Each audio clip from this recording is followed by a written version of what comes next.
Om Sri Sai Ram. My humble pranam at the lotus feet of Bhagwan Sri Satya Sai Baba. Hello everyone and welcome to all the participants in today's webinar. We are covering two topics. First is time management and second is Indian culture and spirituality. Myself Tarun Om Prakash Dhariwal, State Youth Coordinator Gents, Sri Satya Sai Seva Organizations, Gujarat. Now I would like to welcome our today's esteemed speakers, Mr. Pratik Khare and Mr. Binoti Thakur. I also extend a warm welcome to principals and lecturers from J and Rajpipla Polytechnic College. એમના કોટ વગર આપણે આ programme conduct નહીં કરી શકતા. Thank you very much and we welcome you to this webinar. Mrs. Rinku Shukla, Principal KJ Polytechnic College, and Miss Prerana Gupta, Lecturer Computer Engineering Department, KJ Polytechnic College. Mr. Chauhan Krishna Bhailal Bhai, Lecturer Electrical Engineer, Rajpipla Polytechnic College. Mrs. Athnani Roshan Banu Gulam, Lecturer Mechanical Engineering, Rajpipla Polytechnic College. Mr. Dhaval H. Joravia, Lecturer in Applied Mechanics, Rajpipla Polytechnic College. અમારા સમિતિ Shri Sathya Sai organisation Gujarat ના તરફથી હું welcome કરું છું અમારા state president mister Hemantbhai Patel, અમારા state vice president mister Avinash Rao અને અમારા state youth coordinator ladies miss Anubhuti Tandon Gajjar અને Bharuch district president mister Harish Chauhan અને અમારા શ્રી સત્યસાઈ યંગ મેસેન્જર્સની આખી team from Bharuch and from Gujarat, the IT team which is supporting backend. Welcome you all. Now let us start this webinar. And I want to inform you that before starting the webinar, આપણે કંઈક rules છે આ વેબિનારને તમને હું inform કરી દઉં. આ વેબિનારમાં there will be live question and answer sessions આપણે રાખ્યું છે and end of each session. So તમને in between if you તમને પ્રશ્ન પૂછવાનો ઈચ્છા હોય તો તમે please note down that question. After session પૂરું થશે ત્યારે આપણે ક્વેશ્ચન એન્ડ આન્સર્સ માટે એક 5 મિનિટનું સેશન રાખીશું about that session and the speaker આપણે તમને જવાબ આપશે. નેક્સ્ટ ઇઝ તમારું જે વિડીયો છે એ તમે પ્લીઝ ઓફ રાખજો અને ઓડિયો છે એ મ્યુટ રાખજો, સો ધેટ જે સ્પીકર છે એમનું અવાજ બધાને સંભળાય અને બધા આમાં બેનિફિટ લઈ શકે, બધાને આમાં ઇન્ટરેસ્ટથી જોઈ શકે. અને લાસ્ટ ઇઝ આપણે આ જે વિડીયો રેકોર્ડિંગ છે, આ જે પ્રોગ્રામ છે એનું વિડીયો રેકોર્ડિંગ આપને આફ્ટર સમ ડેઝ આપણે શેર કરીશું તમને આનું એક સારું વિડીયો રેકોર્ડિંગ. સો તમને ક્યારે બી ક્યાંક મિસ થઈ ગયું હોય તો ડોન્ટ વરી, તમને આનું એક વિડીયો રેકોર્ડિંગ એટ ધી એન્ડમાં મળશે. ઓમ શ્રી સાઈરામ. અને now over to you sister Sai Pallavi. Please introduce our speaker, Mr. Pratik Kharenka. Sairam. Hello everyone. Am I audible, Sairam? Yes, it's loud and clear. Okay. Welcome to all the students of Rajpipla College and KJ Polytechnic College. Myself, Sai Pallavi, District Youth Coordinator, Bharuch Samiti, Sri Satya Sai Seva Organization, Gujarat. It has been said that time management is life management. Time waste is life waste. आज हम सभी को ये problem होती है, चाहे वो छोटे हो बड़े हो, कि हमें टाइम नहीं है यार, टाइम नहीं है यार. We as a friends we discuss this.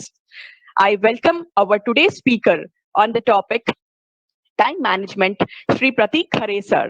Mr. Khare has pursued his MSc in mathematics and MA in history. He is a class 1 gazetted officer and presently working as a Secretary State Commission for Protection of Child Rights. He is a state civil service officer since the year 1995 in the government of Chhattisgarh.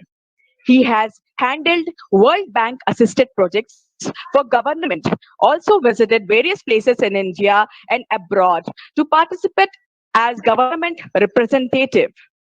Associated with Sri Satya Sai Seva Organizations, Madhya Pradesh and Chhattisgarh since 1997, he has been chosen as a trustee of Sri Satya Sai Trust, Chhattisgarh. Over to you, Sri Pratik Khare sir. Thank you. Pratik sir, Sairam. Sairam, मेरी आवाज सुनाई दे रही है? Yes sir. Yes sir. Yes sir. Okay. आप सभी को मेरा प्रेम भरा साईराम. सबसे पहले तो आज का जो हम वार्तालाप स्टार्ट कर रहे हैं, ये मैं मेरे प्रिय भगवान श्री सत्य साईं बाबा के श्री चरणों में समर्पित करता हूँ और भगवान श्री सत्य साईं बाबा से ये निवेदन करता हूँ कि वो मेरे माध्यम से बोलें और आप सबके माध्यम से सुने और हम सबको कम्युनिकेट करें. ये पूरा फ्लोर मुझको, आपको, सारे सदन को मैं भगवान को समर्पित करता हूँ. हमारे सत्य साईं सेवा संगठन के गुजरात के सभी प्रांत अध्यक्ष महोदय, गुजरात के सभी पदाधिकारी महोदय, भाई तरुण, भाई साई पल्लवी, टेक्निकल टीम और सबसे ज्यादा ऑनरेबल, सबसे ज्यादा सम्मानीय हमारे पॉलिटेक्निक कॉलेज के और दूसरे कॉलेज के जो भी हमारे साथ में जुड़े हुए हैं, उनके प्रिंसिपल्स, लेक्चर्स और डियर स्टूडेंट्स, आप सबको मेरी तरफ से जय श्री कृष्णा. कोई बोलेंगे जय श्री कृष्णा? जय श्री कृष्ण. केम छो તમે બધા? મજામાં છો ને? हाँ सर. सर मजामा छे. अच्छा, चलिए ठीक है. तो प्रेजेंटेशन हम जो आज बात करने वाले हैं उसको हम हिंदी में ही कंटिन्यू करेंगे और लगभग ये 11:15 हुआ है जब मैं स्टार्ट कर रहा हूं, तो इसको हम 12 बजे तक क्लोज करेंगे मेरे प्रेजेंटेशन को. मैं जो है वो आपसे रिक्वेस्ट करूंगा, जो टेक्निकल टीम के मेंबर हैं, कि वो हमारा प्रेजेंटेशन जो है उसको स्क्रीन पर है और उसके बाद हम लोग बात चालू करते हैं। देखिए हमारे शास्त्रों में, सेकंड स्लाइड प्लीज।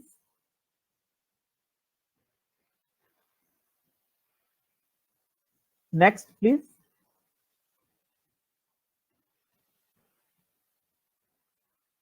हमारे शास्त्रों में कहा गया है कि भगवान काल स्वरूप हैं, भगवान काल हैं, भगवान काल से परे भी हैं, काल हैं, कालतीताय हैं। तो time is God, don't waste time. अब हम लोग सब बात करते हैं कि समय का प्रबंध कैसे करें, समय का प्रबंध कैसे करें। और आप लोग स्टूडेंट्स हैं, आप लोगों को बहुत सारी चीजें हैं, आपने अपना करियर चुन लिया है, आप अपने करियर में कुछ ना कुछ बनने की सोच रहे हैं, तो बहुत सारी समस्याएं आपको आती होंगी। तो आइए हम कुछ थोड़ा सा इन्हीं समस्याओं पर चर्चा करते हैं। Next slide please. ये आपको फुल स्क्रीन में दिखाई दे रहा है। इन आवाजों को पहचानिए। एक साथ क्या क्या करूं, ध्यान से सुनिएगा मेरी बात को। और आप लोग कोई भी नोट डाउन मत करिएगा, सिर्फ सुनते जाइएगा, क्योंकि आपको मैं बताऊं कि इस प्रेजेंटेशन में काम की बात सिर्फ एक ही रहेगी जो मैं आखिरी तक आपसे करूंगा और आपको पूरी तरह समझ में आ जाएगी। एक साथ क्या क्या करूं, ये आवाज को पहचानिए।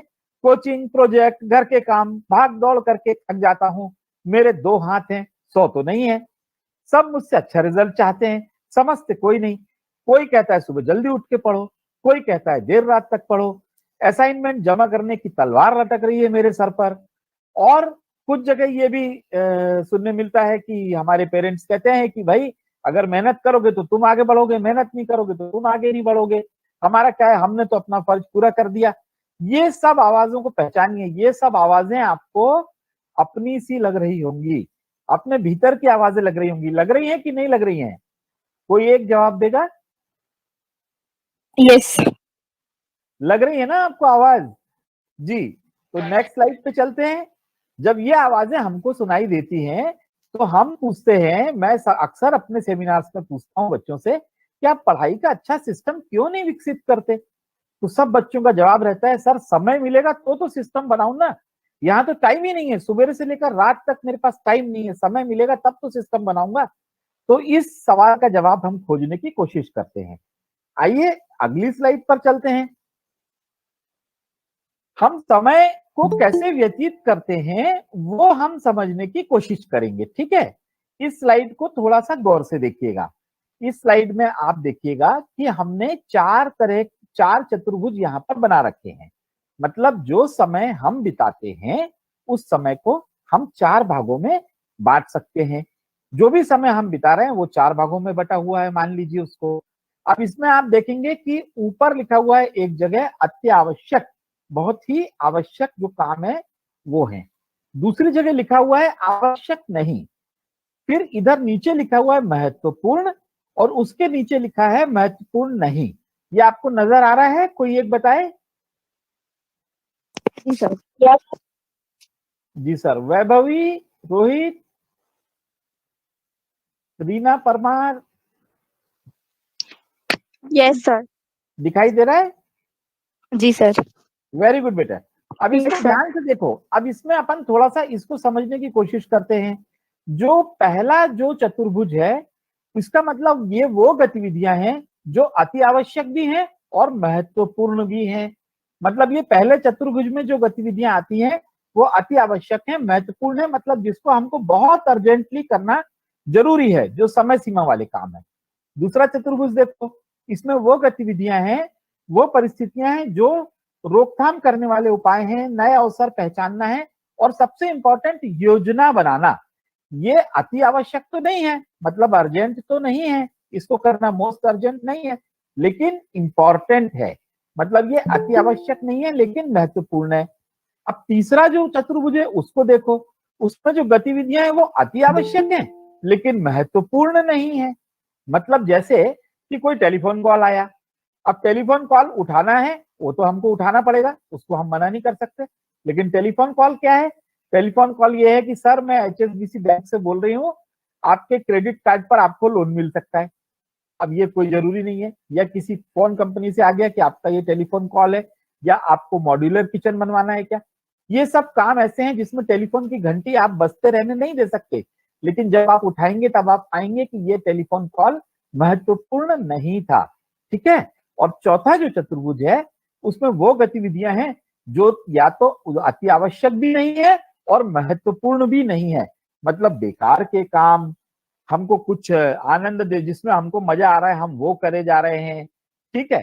टाइम बर्बाद करने वाला, कभी कभी कुछ अनवांटेड, जैसे हम ऑफिस में काम करते हैं, अपने प्रिंसिपल और लेक्चर्स आप भी सुन रहे हैं, तो कोई ऐसे लेटर्स जिनका कोई मतलब नहीं है, कोई अनावश्यक ईमेल चेक करना, अनावश्यक ही अपने मोबाइल में हम व्हाट्सएप में कुछ चीजें चेक कर रहे हैं, तो ये वो काम है जो अति आवश्यक नहीं है, महत्वपूर्ण नहीं है। तो इसको फिर से एक बार मैं रिवीजन करवाता हूं कि जो पहले चतुर्भुज में काम है वो अति आवश्यक है और महत्वपूर्ण भी है, इनको समय सीमा में करना जरूरी है। दूसरे काम है अति आवश्यक नहीं है लेकिन महत्वपूर्ण है, मतलब योजना बनाना है, जरूरी नहीं कि आप योजना आज ही बनाएं, अति आवश्यक नहीं है लेकिन महत्वपूर्ण है। लेकिन अगर बिजली का बिल आज पटाना है, नहीं तो कल बिजली कट जाएगी, तो वो पहले चतुर्भुज में आएगा। ये अति आवश्यक है और महत्वपूर्ण है। दूसरा अति आवश्यक नहीं है लेकिन महत्वपूर्ण है। तीसरा अति आवश्यक है लेकिन महत्वपूर्ण नहीं है, जैसे हमको कोई टेलीफोन आ गया, अटेंड करना जरूरी है पर महत्वपूर्ण नहीं है। और चौथा अति आवश्यक भी नहीं है और महत्वपूर्ण भी नहीं है, लगातार अपने व्हाट्सएप पर आने वाले मैसेज देखना, व्हाट्सएप यूनिवर्सिटी में पढ़ना या दूसरा और कोई चीज देखना जो कि जिसका हमारे रिजल्ट से कोई संबंध नहीं है। तो इस प्रकार इन चार गतिविधियों में ही हम टाइम बर्बाद करते हैं, अपना टाइम व्यतीत करते कहना चाहिए, है ना। पहला अति आवश्यक और महत्वपूर्ण, दूसरा अति आवश्यक नहीं लेकिन महत्वपूर्ण, तीसरा अति आवश्यक लेकिन महत्वपूर्ण नहीं है, और चौथा अति आवश्यक भी नहीं और महत्वपूर्ण भी नहीं। ये आप इन्हीं चार चीजों में, चार प्रकार के कामों में अपना समय व्यतीत करते हैं। मैं सही बोल रहा हूं ना मानव भाई?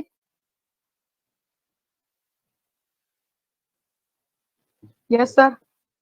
सही बोल रहा हूं? आप बिल्कुल समझ गए चारों को?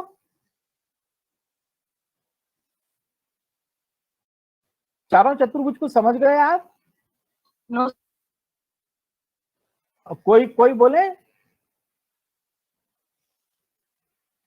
यस। अच्छा, चारों चतुर्भुज के काम को आप समझ गए है ना।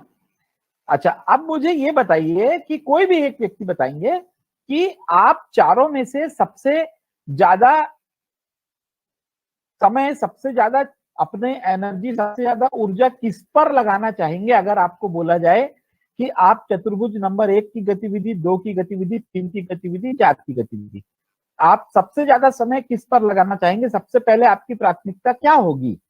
समय सीमा में काम वाले निपटाना, जैसे बिजली का बिल पटाना, या योजना बनाना, या फिर कोई महत्वपूर्ण नहीं लेकिन अति आवश्यक काम है, या फिर टाइम वेस्ट करना? आप चारों में से प्राथमिकता किसको देंगे?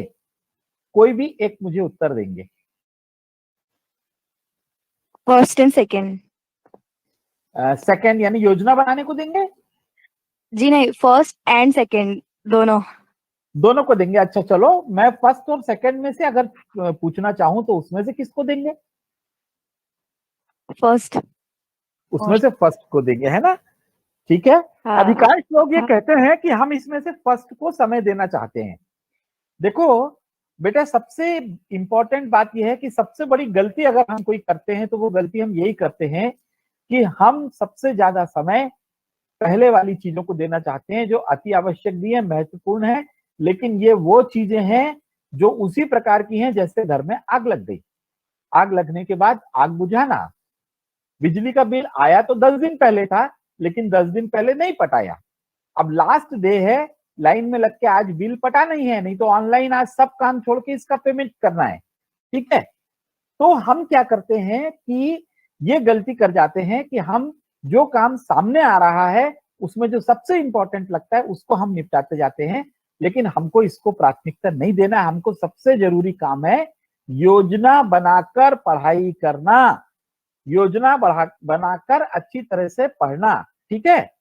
इसलिए आखिरी टाइम का इंतजार करने पर, अगर हम आखिरी टाइम का इंतजार करते हैं और समय बर्बाद करते हैं तो हमारा अधिकांश समय उन गतिविधियों में चला जाता है जो अति आवश्यक भी है और महत्वपूर्ण भी है। लेकिन अगर हम योजना बना के चलते हैं तो हमारे सामने इमरजेंसी या आपात स्थिति पढ़ाई में नहीं आती है, हमारी प्रिपरेशन पहले से रहती है। इसको थोड़ा सा और समझने की कोशिश करते हैं। अगली स्लाइड प्लीज।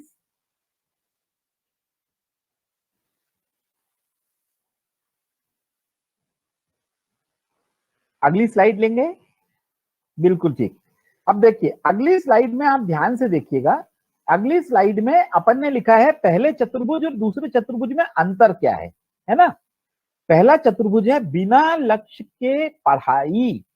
बिना लक्ष्य के पढ़ाई, मैंने अर्जेंट जो भी मुझे पढ़ना है, एकदम इंपॉर्टेंट जो भी मुझे करना है, असाइनमेंट कल जमा करना है, बताया गया था 15 दिन पहले, महीने भर पहले, लेकिन मैं नहीं कर पाया, कुछ कुछ चलता रहा, बीच में आईपीएल भी आ गया, मैच भी देखना पड़ गया, बहुत सारी समस्या आ गई। तो इसलिए अब मुझे आज तो कैसे भी करके दिन भर रात भर जग के करूं, मगर मेरे को करना ही पड़ेगा। तो बिना लक्ष्य के पढ़ाई, ये हमारे को इमरजेंसी में है, इमरजेंसी से निपटना। लेकिन अगर हम योजना बनाकर काम करते हैं, 10 दिन पहले से, जिस दिन असाइनमेंट हमारे को मिला है उस दिन से हम योजना बनाते हैं, या जिस दिन हमारा कॉलेज शुरू हुआ है उस दिन से हम सिलेबस और पेपर को समझ के योजना बनाते हैं, तो लक्ष्य पर आधारित पढ़ाई करते हैं। दूसरा, योजना के बिना पढ़ना, और अगर दूसरे चतुर्भुज में चलते हैं तो योजना बनाकर पढ़ना। पहले चतुर्भुज में अगर आप आपातकाल में काम करते हैं, इमरजेंसी में काम करते हैं, तो रिजल्ट होता है कि हमें खीज आती है, क्रोध होता है और दुख होता है, फिर हम चिड़चिड़ाने लगते हैं, थोड़ा सा हमारा अंदर का मन खराब हो जाता है। लेकिन अगर हम योजना बनाकर पढ़ते हैं तो आनंद के साथ लक्ष्य की प्राप्ति होती है। अगर हम योजना बनाकर पढ़ाई नहीं करेंगे तो असंतुलित और अनदेखी परिस्थितियां हमारे सामने आएंगी। मान लीजिए अगर हमने योजना बनाकर पढ़ाई नहीं की है तो इमरजेंसी में कोई ऐसी परिस्थिति हमारे सामने आ जाएगी जिससे हम नहीं निपट सकते, भगवान ना करे एंड टाइम पर हम बीमार पड़ गए, एंड टाइम पर कोई समस्या आ गई, तो वो अनदेखी परिस्थितियां थी, असंतुलित परिस्थितियां थी जिनसे हमको जूझना पड़ रहा है। लेकिन अगर हम योजना बनाकर शुरू से पढ़ाई करते हैं तो हमारे अंदर परिस्थितियों से निपटने की क्षमता विकसित होती है। पहला चतुर्भुज में अगर काम करते हैं इमरजेंसी में, आपातकाल में कि अब तो करना ही पड़ेगा, तो स्वयं की शक्ति का ह्रास होता है, स्वयं की शक्ति का नुकसान होता है, कमी होती है। लेकिन अगर दूसरे चतुर्भुज में पढ़ते हैं तो ऊर्जा का पूरा पूरा उपयोग करते हैं। बिना सिस्टम बनाए पढ़ाई पहला चतुर्भुज है, और सिस्टमेटिक तरीके से पढ़ाई दूसरा चतुर्भुज है। समय के प्रबंध का यही रहस्य है कि बिना सिस्टम बनाए पढ़ाई करना और सिस्टमेटिक तरीके से पढ़ाई करना, इसी में पढ़ाई। तो अगर हम इसको देखते हैं तो हमको पढ़ाई का अच्छा सिस्टम अगर विकसित करना है तो पढ़ाई से परिणाम तक लाने के 3 मूल मंत्र हैं। पहला, हमको हमारा टारगेट लक्ष्य स्पष्ट निर्धारित करना पड़ेगा। दूसरा, लक्ष्य प्राप्ति के लिए स्पष्ट योजना बनाना पड़ेगा। और तीसरा, योजनाबद्ध तरीके से ही हमको उसी लक्ष्य के काम के लिए हमको आगे पढ़ाई करना पड़ेगी। अगली स्लाइड लीजिए। अब इन तीनों बिंदुओं को हम समझने की कोशिश करेंगे। पहला, लक्ष्य का स्पष्ट निर्धारण, अर्थात हम अंत कैसा चाहते हैं उसका निर्धारण, अर्थात हमको अंत को ध्यान में रख के शुरुआत करना है। एक पुस्तक है the power of subconscious mind, अवचेतन मन के पहला लीजिए, अभी पहला रखिएगा, पावर ऑफ सबकॉन्शियस माइंड। आप अपने मन में, जोसेफ मर्फी जी की पुस्तक है, आप अपने मन में निर्धारित कर लीजिए कि मुझे इतना परसेंटेज लाना है। उसको आप रोज सोचिए कि मुझे इतना परसेंट लाना है, इतना परसेंट लाना है, मुझे ये रिजल्ट लाना है। आपका अवचेतन मन में वो चीज बैठ जाएगी और आपको वहां तक लेकर जाएगी। देखिए, ये बहुत महत्वपूर्ण है। अगर मान लीजिए कि हम कोई एक बगीचा बनाना चाहते हैं, तो वो बगीचे में कौन सी चीज कहाँ लगेगी ये हम पहले नक्शे पर तय करते हैं, उसके बाद हम बनाते हैं। आप लोग सब इंजीनियरिंग कॉलेज के स्टूडेंट हैं। अगर आप सॉफ्टवेयर डिजाइन कर रहे हैं, या आप बिल्डिंग डिजाइन कर रहे हैं, या आप कोई फैक्ट्री का डिजाइन बना रहे हैं, तो आप पहले ये निर्णय लेते हैं कि अगर आप सॉफ्टवेयर डिजाइन कर रहे हैं तो ये एंड रिजल्ट कैसा होगा। अगर आप ऐप डिजाइन कर रहे हैं तो इस ऐप के लास्ट में फीचर्स क्या क्या होंगे। अगर आप घर डिजाइन कर रहे हैं तो आप पहले ये डिसाइड कर लेते हैं कि उस घर में बेडरूम कहाँ होगा, बाथरूम कहाँ होगा। सब चीज करने के बाद में आप उसको बनाना चालू करते हैं।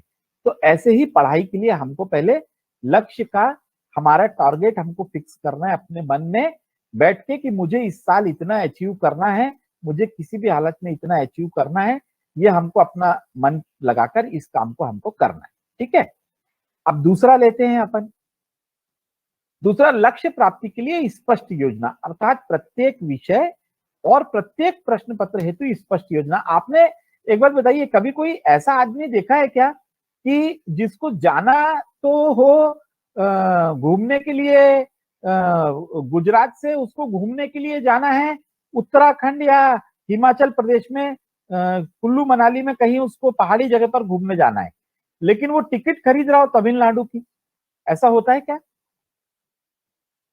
बिल्कुल नहीं सर। बिल्कुल नहीं। मतलब जहां जाना है वहीं की टिकट खरीदते हैं। जी हाँ बिल्कुल। अच्छा, अब आपको मान लो गर्मी के दिनों में आपने प्लान बनाया कि मुझे सिक्किम जाना है, बिल्कुल 0 डिग्री टेम्परेचर वाली जगह में, तो आप अपने कपड़े क्या चुनेंगे? उस जगह के हिसाब से कपड़े चुनते हैं। जी जी सर। सारा सामान आप उस जगह के हिसाब से चुनते हैं। जी सर। तो इसका मतलब ये बहुत स्पष्ट है कि हमको जहां जाना है, हमको जहां पहुंचना है, वहां तक पहुंचने के लिए हम जगह चुनते हैं, वहां तक पहुंचने के लिए हम सिस्टम चुनते हैं। ठीक है।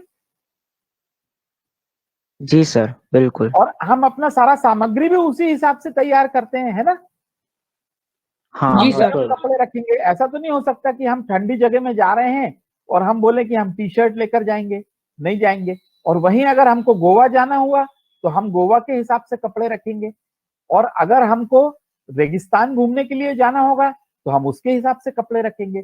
तो वैसे ही अगर एग्जाम में हमको जो कुछ भी, जितना परसेंट भी जिस तरह से लाना होगा, हम उसके हिसाब से पूरी तैयारी करेंगे। मतलब पहले लक्ष्य फिक्स करेंगे, फिर साल भर तैयारी हम लक्ष्य के हिसाब से करेंगे। फिर तीसरी स्लाइड देखते हैं अपन। तीसरी स्लाइड में हमारे सामने है कि योजनाबद्ध तरीके से अपनी प्राथमिकताएं तय करना। अधिकांश लोग इसमें एक गलती क्या करते हैं कि कठिन विषय और सरल विषय, तो जो जो हमको सरल लगता है या अच्छा लगता है, जिसको पढ़ने में हमारे दिमाग पे बोझ नहीं पड़ता है, तो हमारा मन क्या होता है, मन हमारा बड़ा चंचल होता है। हमारा मन क्या करता है, उसको पकड़ लेता है।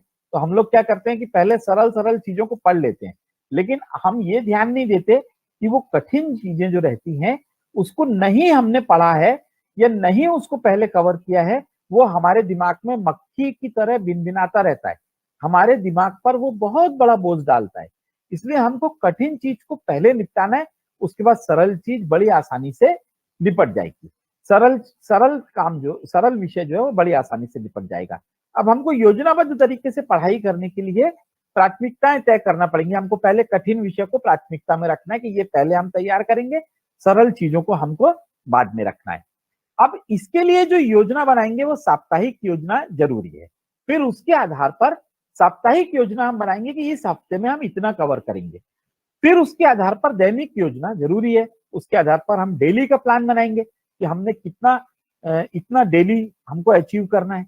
और फिर रविवार को हमको एक बार रिव्यू करना है कि हमने जो हफ्ते भर का प्लान बनाया था उतना हम पढ़ पाए हैं या नहीं पढ़ पाए, उतना हम कवर कर पाए हैं या नहीं कर पाए। जब आप ये प्लान बनाएंगे तो आपको अपने आप समझ में आ जाएगा कि नहीं, वो 2 दिन तो मेरे इसी काम में जाना है, वो 2 दिन तो असाइनमेंट में जाना है, वो 2 दिन कॉलेज की कल्चरल एक्टिविटीज है, वो 2 दिन ऑनलाइन ये वाली क्लास है, तो वो उसमें जाना है, इसलिए मेरे को ये वाला टाइम पकड़ना पड़ेगा।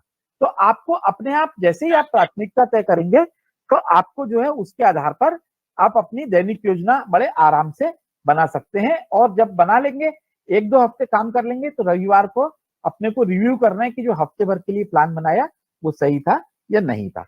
अब हम आगे चलते हैं, अगली स्लाइड पर चलते हैं। इसमें आप देख रहे हैं कि अंडा जो होता है ना वो 2 तरीके से फूटता है, वो बताया गया है। एक तो होता है जब उसको बाहर से फोड़ा जाता है, बाहर से फोड़ा जाता है तो एक बार फोड़ के कोई आमलेट बना के खा जाता है। लेकिन दूसरा अंदर से फूटता है जब उसमें से चूजा निकलता है बाहर।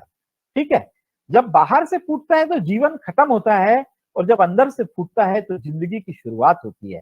जब बाहर से फूटता है तो संभावनाओं का अंत हो जाता है और केवल एक ही बार का आनंद आता है। लेकिन जब भीतर से फूटता है तो जिंदगी की शुरुआत होती है, विकास की शुरुआत होती है, संभावनाओं की शुरुआत होती है। तो इसलिए जो भी हमको पढ़ाई करना है वो हमारे अंदर से इच्छा जागृत होना चाहिए, हमारे अंदर से खुशी के साथ में हमको करना है। यानी कि इनर फोर्स से चीजें आना चाहिए, आउटर फोर्स से नहीं, बाह्य बल से नहीं। आपको कोई ना टोके, कोई ना बोले कि आप पढ़ने बैठो, बल्कि आपके परिवार वाले आपको ये बोले कि बहुत देर से पढ़ रहा है, थोड़ा सा रेस्ट कर ले। उनके मुंह से हमको ये सुनने मिले। इस स्लाइड का यही मतलब है। नेक्स्ट स्लाइड पे लेंगे। अब समय के सदुपयोग हेतु मैं आपको कुछ टिप्स दे रहा हूं, जिससे आप अपना सिस्टम बहुत अच्छा बना सकते हैं। पहला चीज कि अपनी बॉडी क्लॉक को पहचानिए और पढ़ाई के लिए निश्चित समय तय करें। देखिए क्या होता है कि अक्सर लोग बोलते हैं कि सुबह जल्दी उठ के पढ़ना चाहिए, कोई बोलता है रात को देर तक पढ़ना चाहिए। मेरा ये मानना है कि हर व्यक्ति की बॉडी क्लॉक अलग अलग रहती है। आप ऐसा सोचिए कि आपको दिन के 24 घंटे में कौन सा समय ऐसा रहता है जब आपको बहुत अच्छा लगता है, बहुत प्रफुल्लित लगता है, बहुत फ्रेश लगता है। नॉर्मली सो के उठने के बाद हमको फ्रेश लगता है। नॉर्मली दोपहर को भी अगर आधा घंटे की नींद ले ली जाए उसके बाद आपको अच्छा लगेगा, एनर्जेटिक लगता है। तो आप अपना बॉडी क्लॉक, अपनी शरीर का समय पहचानिए और जो समय आपको अच्छा लगता है उस समय को आप पढ़ाई के लिए चुनिए। जिस समय में आप सबसे ज्यादा फ्रेश महसूस करते हैं, आपकी बॉडी क्लॉक को आप पहचान लीजिए। दूसरा, एक निश्चित स्थान पर एक टेबल कुर्सी, एक टेबल लैंप की व्यवस्था करें। अच्छा देखो, सब लोग मेरी बात ध्यान से सुनो। ऐसा होता है ना कि कुछ कुछ जगह पे जाके बैठना हमको बहुत अच्छा लगता है। जिंदगी में कुछ जगहों पर जाकर बैठना बहुत अच्छा लगता है। स्कूल में भी कुछ जगह पे बैठना अच्छा लगता होगा, कॉलेज हाँ में भी कुछ जगह पे बैठना अच्छा लगता होगा, होता है ना? आंसर दो कोई। हाँ Yes, sir. जी हाँ होता सर। है ना? तो अपने घर में भी एक कोई जगह होगी जहां हमको अच्छा लगता होगा, यहाँ पे हम मतलब टेलीविजन के सामने नहीं, यानी टेबल कुर्सी, टेबल लैंप जो है वो एक हमको निश्चित ऐसी जगह पर लगाना है जहां हमको अच्छा लगता है। ठीक है, कि यहाँ पर बैठूंगा तो बढ़िया लगेगा, टेबल लैंप लगेगा, मेरा टेबल कुर्सी लगेगी। आप एक निश्चित समय, एक निश्चित स्थान और टेबल कुर्सी की, निश्चित टेबल लैंप की व्यवस्था कर ली। क्या होता है जब हम एक ही जगह पर बैठना चालू करते हैं जहां हमको अच्छा लगता है, तो धीरे धीरे हमको उस जगह से प्रेम हो जाता है। और फिर क्या होता है कि हमारा मन हमको लेके वहीं उसी जगह पर जाता है, हमको लगता है वहां पर बैठे, है ना? मैं आपको अपना एग्जाम्पल दूं, जब मैं सिविल सर्विसेज की तैयारी कर रहा था ना, तो मेरी तब से आदत थी कि मैं टेबल लैंप और टेबल कुर्सी लगा के बैठना और पढ़ना, नोट्स बनाना मेरे को धीरे धीरे बहुत अच्छा लगने लगा। आज मैं 52 साल का हूँ, सरकारी अधिकारी हूं, लेकिन आज भी मेरी इच्छा वही होती है। मेरे घर में आज भी मेरी टेबल है, मेरी कुर्सी है, मेरा सब कुछ इंतजाम है, और आज भी मुझे लगता है कि टेबल लैंप लगा के मैं पढूं। लॉकडाउन के दौरान तो मैंने बाकायदा टेबल लैंप वगैरह लगा के वहां पर स्टडी करना शुरू कर दिया है। तो ये हमारे मन में, मन हमारा हमको वहां पर ले जाता है। तो एक निश्चित स्थान, टेबल कुर्सी और टेबल लैंप की व्यवस्था करें। अगली बात, पढ़ना जरूरी है, मगर क्या पढ़ना है ये जानना ज्यादा जरूरी है, क्योंकि हमको परिणाम मूलक पढ़ाई करना है। ऐसी पढ़ाई करना है जो हमको रिजल्ट दे। आप ध्यान से देखिए, 20% चीजें हमको 80% रिजल्ट देती हैं, और 80% चीजें ऐसी होती हैं जो काम की नहीं होती हैं। ठीक है, मैं आपको बता रहा हूं, जैसे बुक आप पढ़ते हैं, जैसे मेरा लेक्चर आप पढ़ रहे हैं, इस लेक्चर में आप ध्यान से सुनिए, और ये लेक्चर आप सुन रहे हैं, सॉरी, तो आप ध्यान से सुनिए। मेरे लेक्चर में मैं 20% चीजें ही बार बार रिपीट कर रहा हूं। ये 20% चीजें आपको 80% रिजल्ट देंगी। ठीक है, तो कुछ लोग क्या करते हैं कि पढ़ना है मतलब पुस्तक खोल के मुझे पढ़ना है। पुस्तक खोल के नहीं पढ़ना है, योजना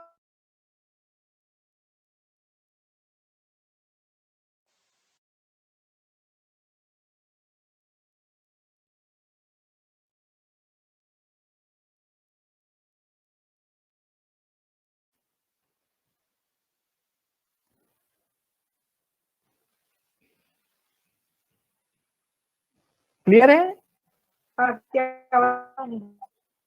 मेरी आवाज आ रही है ना? ठीक, चलिए, तो अब नेक्स्ट जो हम नेक्स्ट उस पे चलते हैं, नेक्स्ट स्लाइड पर चलते हैं। नेक्स्ट स्लाइड है, पिछले वर्ष के जो प्रश्न पत्र हैं उनके पैटर्न्स को हमको समझना है। जो पिछले वर्ष के प्रश्न पत्र हैं उनके पैटर्न को समझें कि पैटर्न जो है उनका क्या था, क्योंकि मैंने फिर कहा कि क्या पढ़ना है ये जानना ज्यादा जरूरी है। केवल पढ़ना है इसलिए पढ़ने नहीं बैठना है। कठिन विषय को पहले कंप्लीट करना है, ये अगला पॉइंट है, और जल्दी शुरू करना है, धीरे चलना है, सुरक्षित पहुंचना है। भगवान श्री सत्य साईं बाबा ने भी कहा है, start early, drive slowly, reach safely. आपने बहुत सारी जगह ये बोर्ड लगा हुआ देखा होगा, जो बोर्ड लगा रहता है कि start early, drive slowly, reach safety, ठीक है। ये बोर्ड बहुत सारी जगह में लगा रहता है। तो इसका ये बोर्ड क्यों लगा रहता है, इसका क्या मतलब है ना। इसका इसका एक रिजल्ट ये होता है, इसका जो ये इसलिए लगा होता है, इसको आप ध्यान से सुनेंगे तो, कि एक जगह लिखा हुआ था and aimless rush and scenic rush, मतलब बिना उद्देश्य के भागदौड़ अगर आप करेंगे तो कहीं किसी चीज से टकरा सकते हैं ना। तो इसलिए जल्दी शुरू करें, धीमे चले, सुरक्षित पहुंचे। जब हमारा कॉलेज शुरू होता है उसी समय से और उसके पहले से, जैसे आप अगली क्लास में एंटर होते हैं वैसे ही आप अपनी पढ़ाई चालू करने के लिए, जैसे ही आप अपना सिलेबस जान जाते हैं, जैसे ही आपका जितना जल्दी हो सकता है उतना जल्दी आप अपना पढ़ाई का सिस्टम चालू करिए। देखिए नीचे ध्यान से देखिएगा, इस स्लाइड में कैसे हम दूसरे चतुर्भुज से पहले चतुर्भुज में पहुंचने की गलती कर जाते हैं। ये गलती है।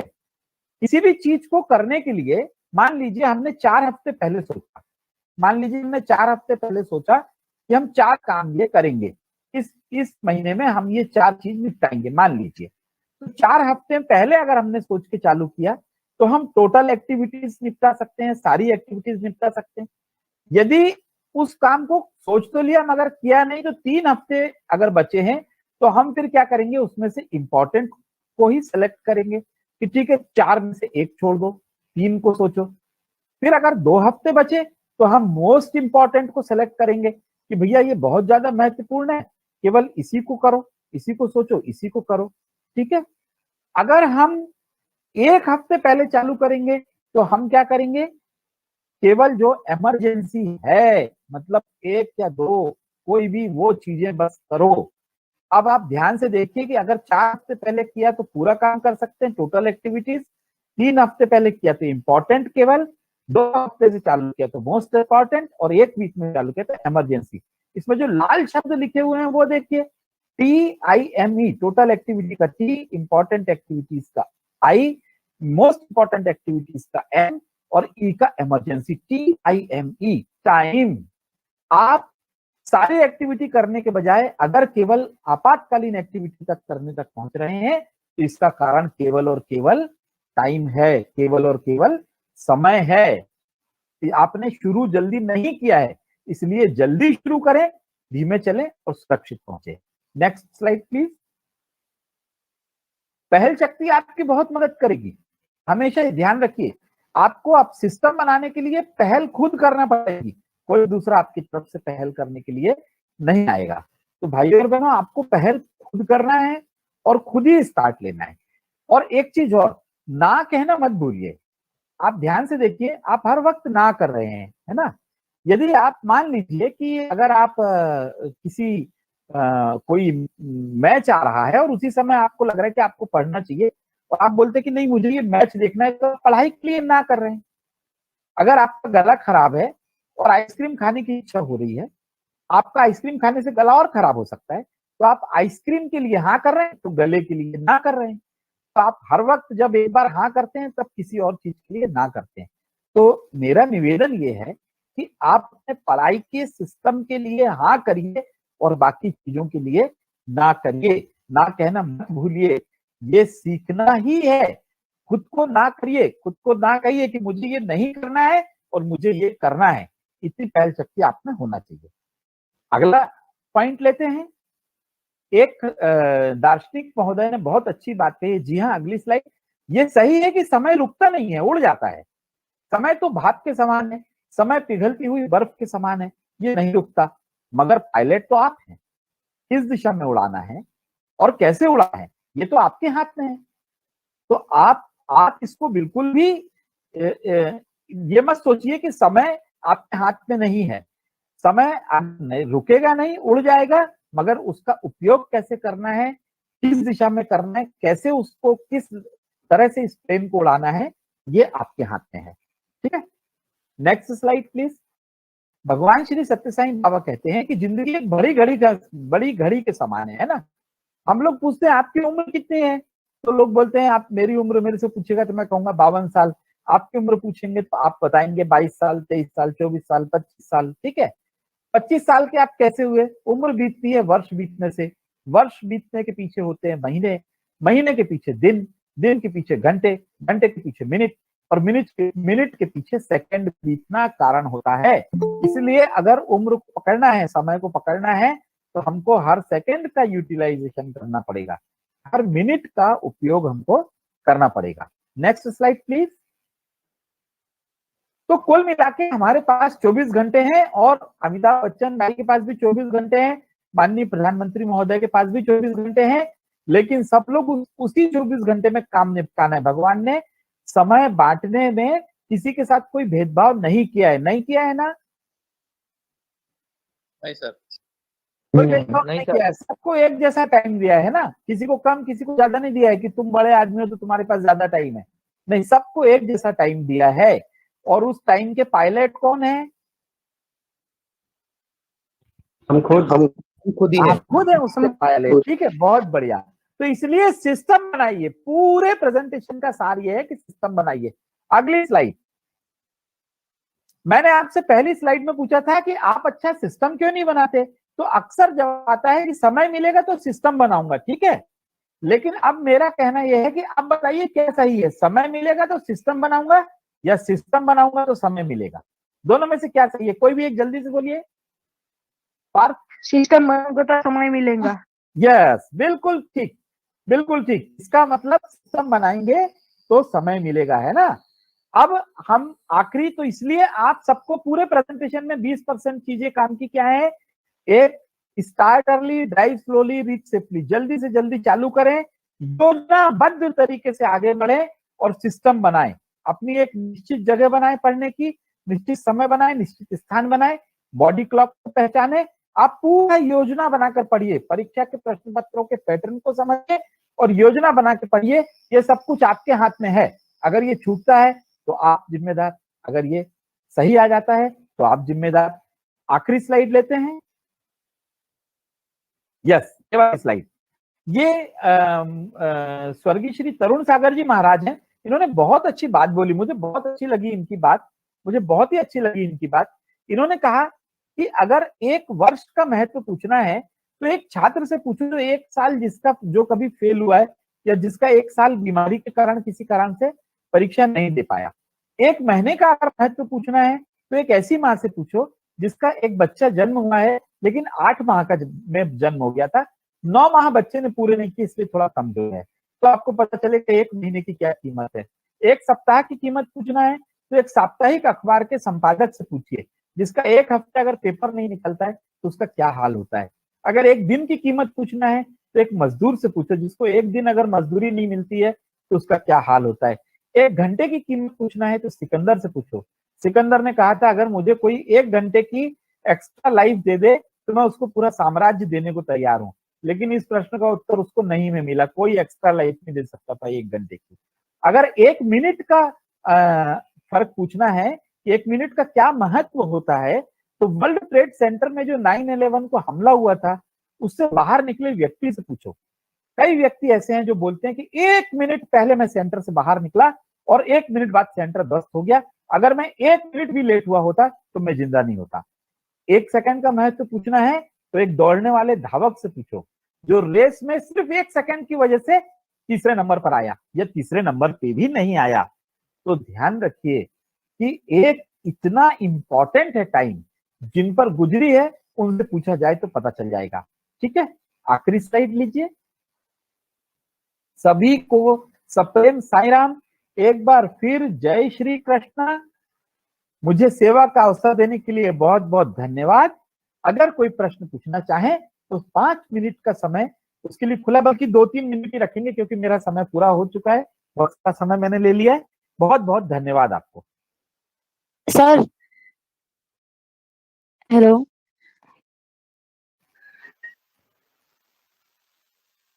हाँ जी पूछिए पूछिए।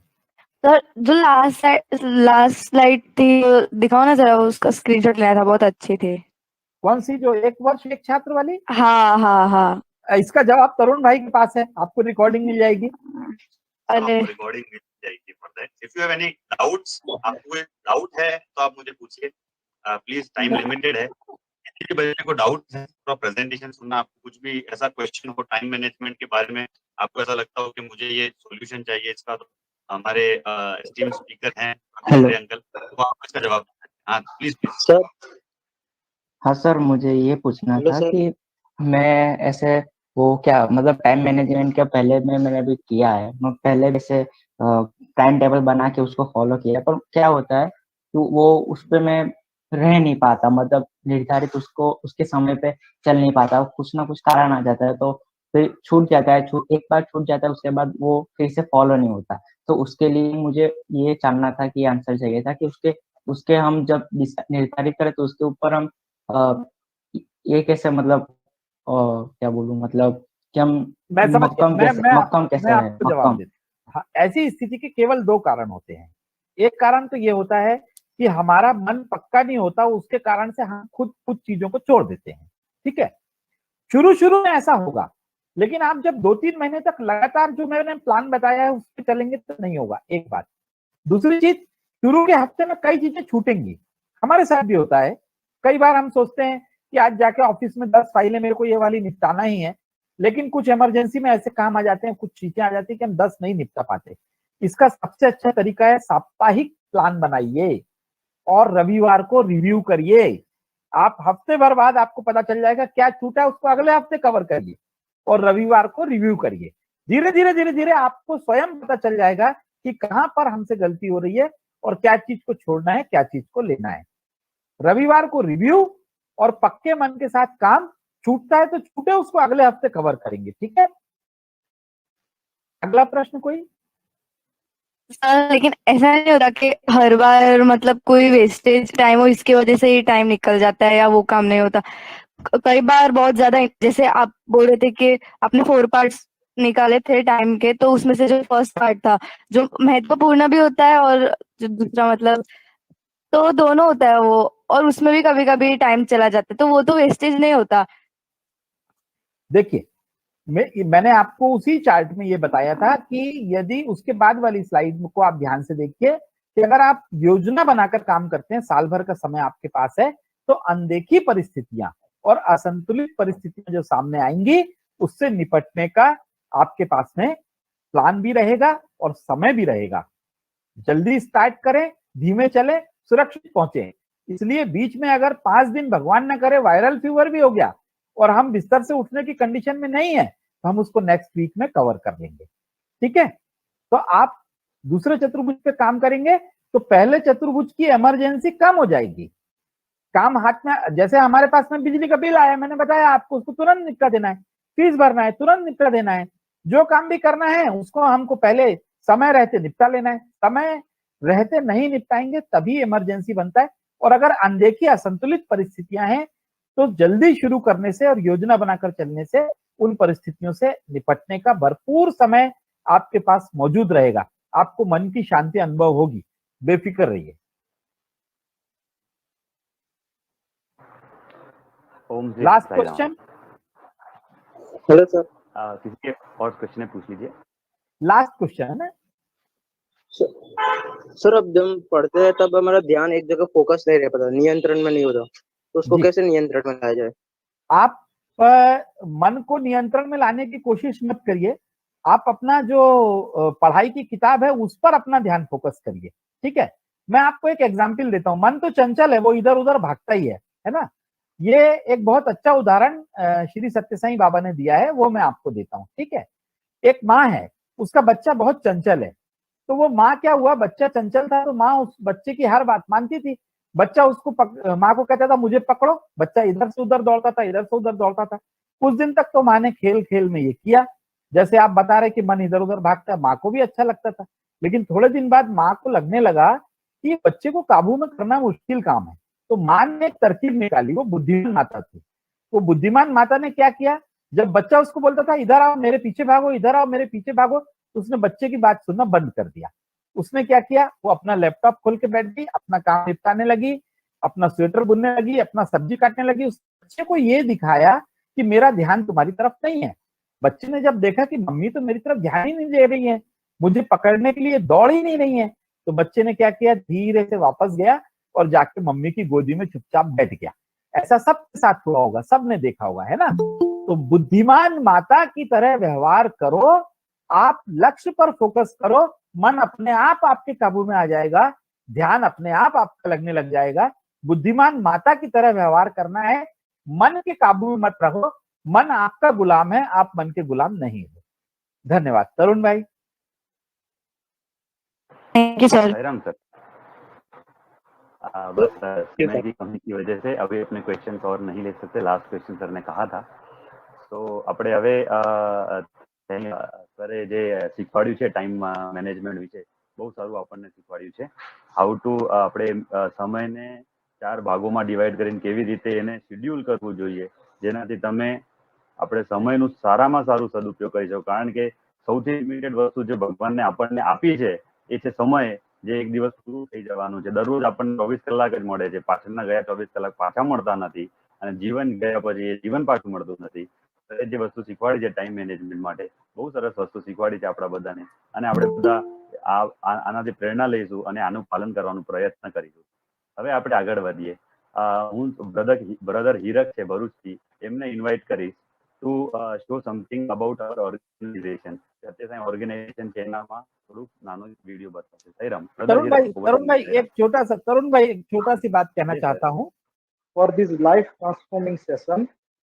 In similar way, આપણી આ સત્યસાઈ સેવા સંસ્થાનો મુખ્ય હેતુ છે transforming self two transforming world દ્વારા દરેકે પોતાની ઉન્નતિ કરવાનો છે.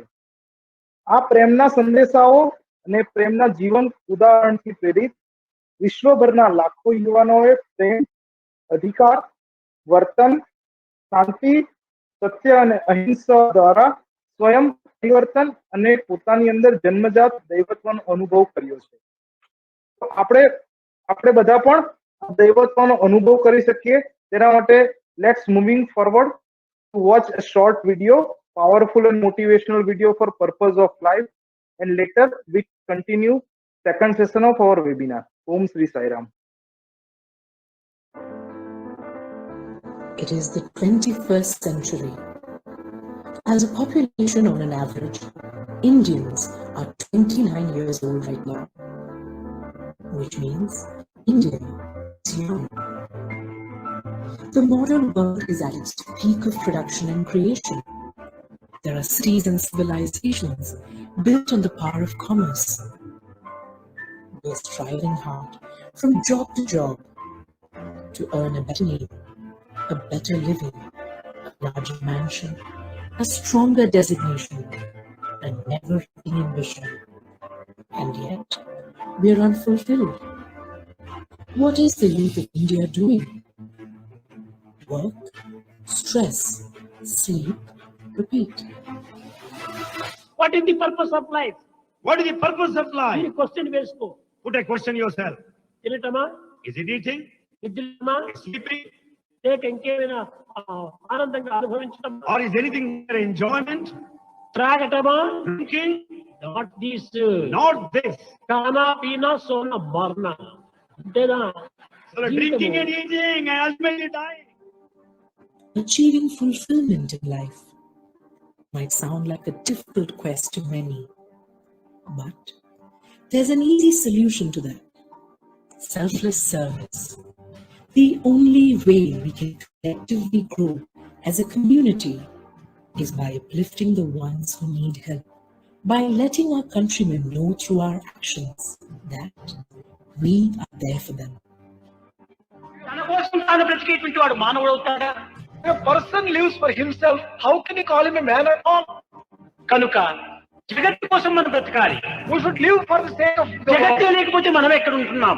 If there is no world, we don't exist at all. కనుక జగత్తులో మనము ఒక్క సత్యాన్ని గుర్తించి, We are only a part and parcel of the world. సమాజం బాగుంటేనే నేను బాగు.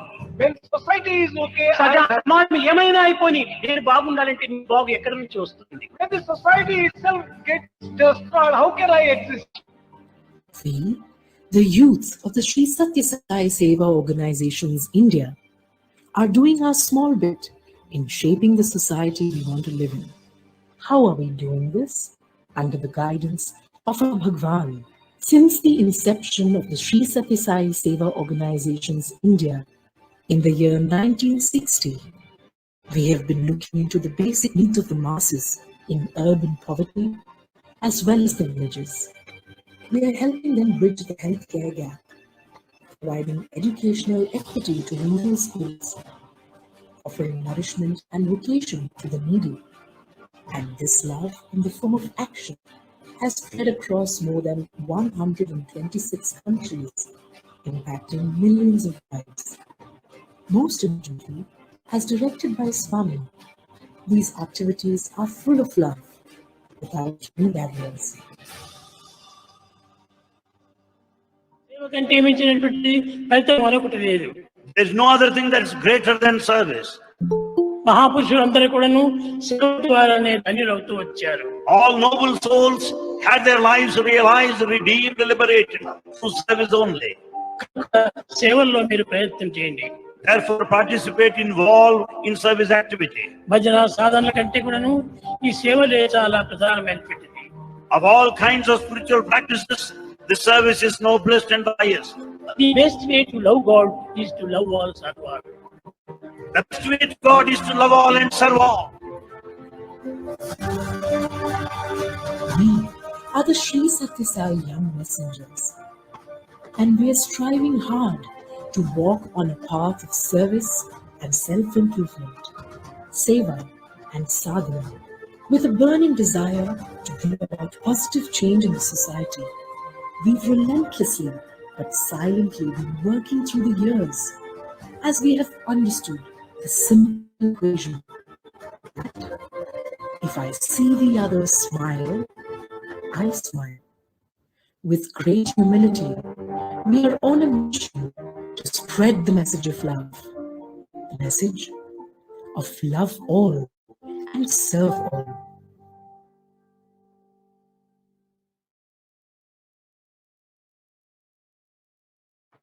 Yeah.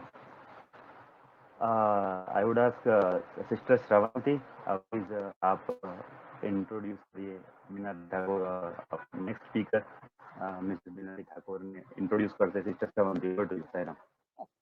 Om Ram, myself Shravanti Sundari, youth sister from Bharuch Samiti, Sri Sathya Sai Seva Organizations, Bharuch, Gujarat. Our next topic is Indian culture and spirituality. A nation's culture resides in the heart and soul of its people. Proceeding further, I would like to invite our next speaker, Miss Vinoti D. Thakur. Miss Vinoti D. Thakur is BSc Honors, did her Bachelor's of Law and DLP from MS University, Baroda. She is an advocate in Gujarat High Court, practicing in Baroda and rendering her services as a faculty member of State Educational Wing in Sri Sathya Sai Seva Organizations, Gujarat since 1985. Over to you, Miss Vinoti Thakur, Auntie. Sairam. Sairam, thank you. परम पूज्य भगवान श्री सत्य साई बाबा के चरण कमल में मेरा कोटि कोटि प्रणाम। वेबिनार में उपस्थित सभी को मेरा साईराम, उनके हृदय में स्थित ईश्वर का मेरा शत शत नमन। मुझे लगता है शायद गुजराती में बोलूं तो बेहतर रहेगा, तो गुजराती में बात करती हूँ। मारो जे आजनो विषय छे इंडियन कल्चर અને સ્પિરિચ્યુઆલિટી, ભારતીય સંસ્કૃતિ અને આધ્યાત્મિકતા। આ વિષય પર આવતા પહેલા આપની સાથે થોડીક પિક્ચરની હળવીક વાતો કરવા માંગુ છું। આપ સૌને કદાચ ખબર હશે, પૂરબ और પશ્ચિમનો એક ગીત છે, है प्रीत जहां की रीत सदा, मैं गीत वहां के गाता हूँ, भारत का रहने वाला हूँ, भारत की बात सुनाता हूँ। काले गोरे का भेद नहीं, हर दिल से हमारा नाता है, प्यार निभाना आता है, हमने दिलों को जीता है। नदियों को हम माता कहकर बुलाते हैं और पत्थर भी पूजे जाते हैं। मैं शीश झुकाता हूँ, नित नित शीश झुकाता हूँ, भारत का रहने वाला हूँ, भारत की बात बताता हूँ। दूसरा बहुत अच्छा सॉन्ग है प्रदीप जी का, आओ बच्चों तुम्हें दिखाए झांकी हिंदुस्तान की, इस मिट्टी से तिलक करो ये धरती है बलिदान की। वंदे मातरम, वंदे मातरम। ये हमारी संस्कृति, ये हुई भारत की बात।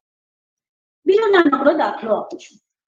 બે ભાઈઓ, બે મિત્રો ઘણા વર્ષો પછી મળ્યા અને તેમના એક મિત્રને ત્યાં ચા પીવા માટે બેઠા।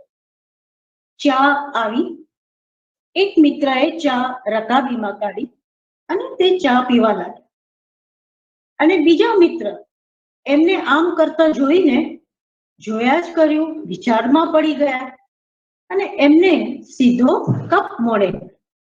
એમને વિચાર્યું રકાબીમાં ચા કાઢીને પીવા તો કેવું લાગે, એટલે એમને સીધો કપ મોડે માર્યો અને પછી એમને કટાક્ષ કરવા લાગ્યા, ખરો છે તું તો આટલું બધું ભણ્યો પણ આવી રીતે તું રકાબીમાં ચા કાઢીને પીએ છે, સાવ દેશ। એવું કરીને બે મિત્રો એકબીજાને કટાક્ષ કર્યો। એટલી જ વારમાં ત્યાં ત્રીજો એમનો એક મિત્ર આવ્યો। એમને ખબર પડી કે બે મિત્રો મળે છે, ત્રણેય મિત્ર હતા કોલેજના દિવસો અને એ પણ ત્યાં આવે છે અને જુએ છે કે ચા પીએ છે। આપણી સંસ્કૃતિ એવી છે ને કે આપણે કંઈ પણ ખાતા હોય પીતા હોય કોઈ આવે તો તરત જ આપણે પણ એનું આવકાર કરીએ છીએ।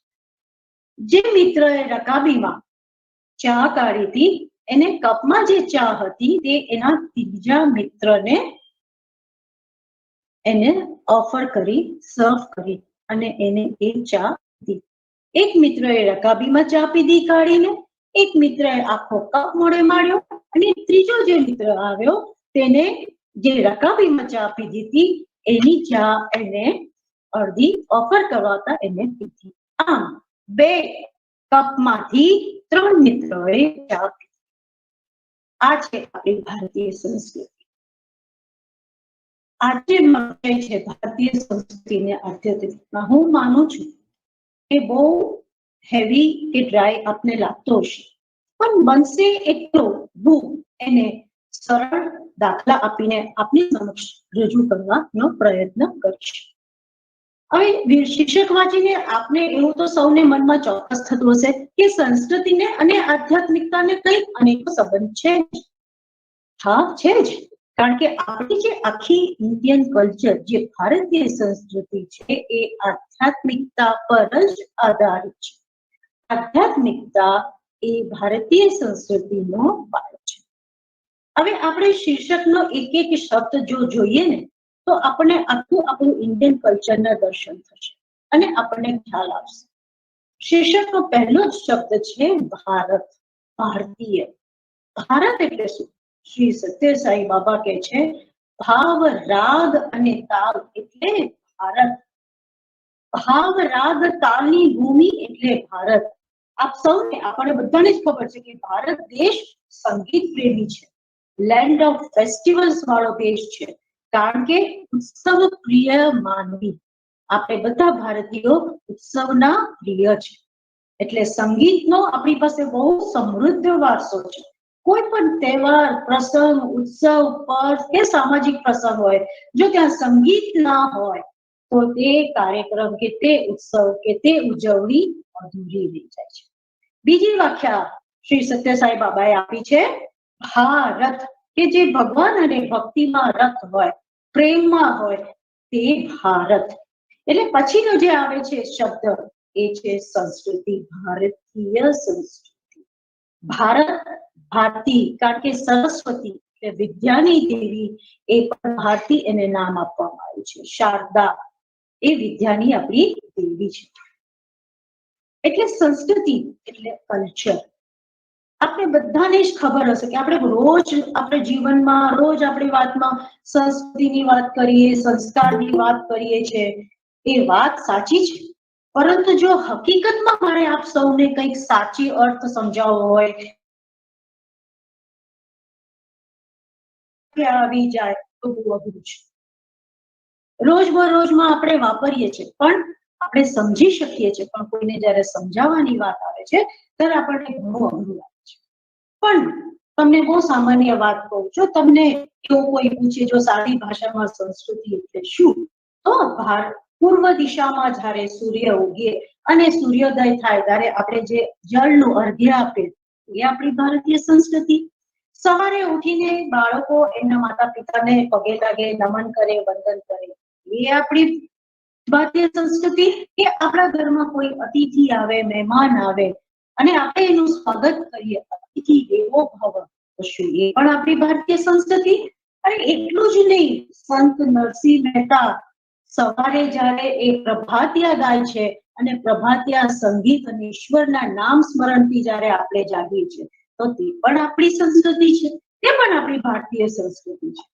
એટલે કે જ્યાં વ્યવહારમાં સુંદરતા હોય, વાચામાં પ્રેમ હોય અને વિચારમાં આનંદ હોય, એ આપણી સંસ્કૃતિ.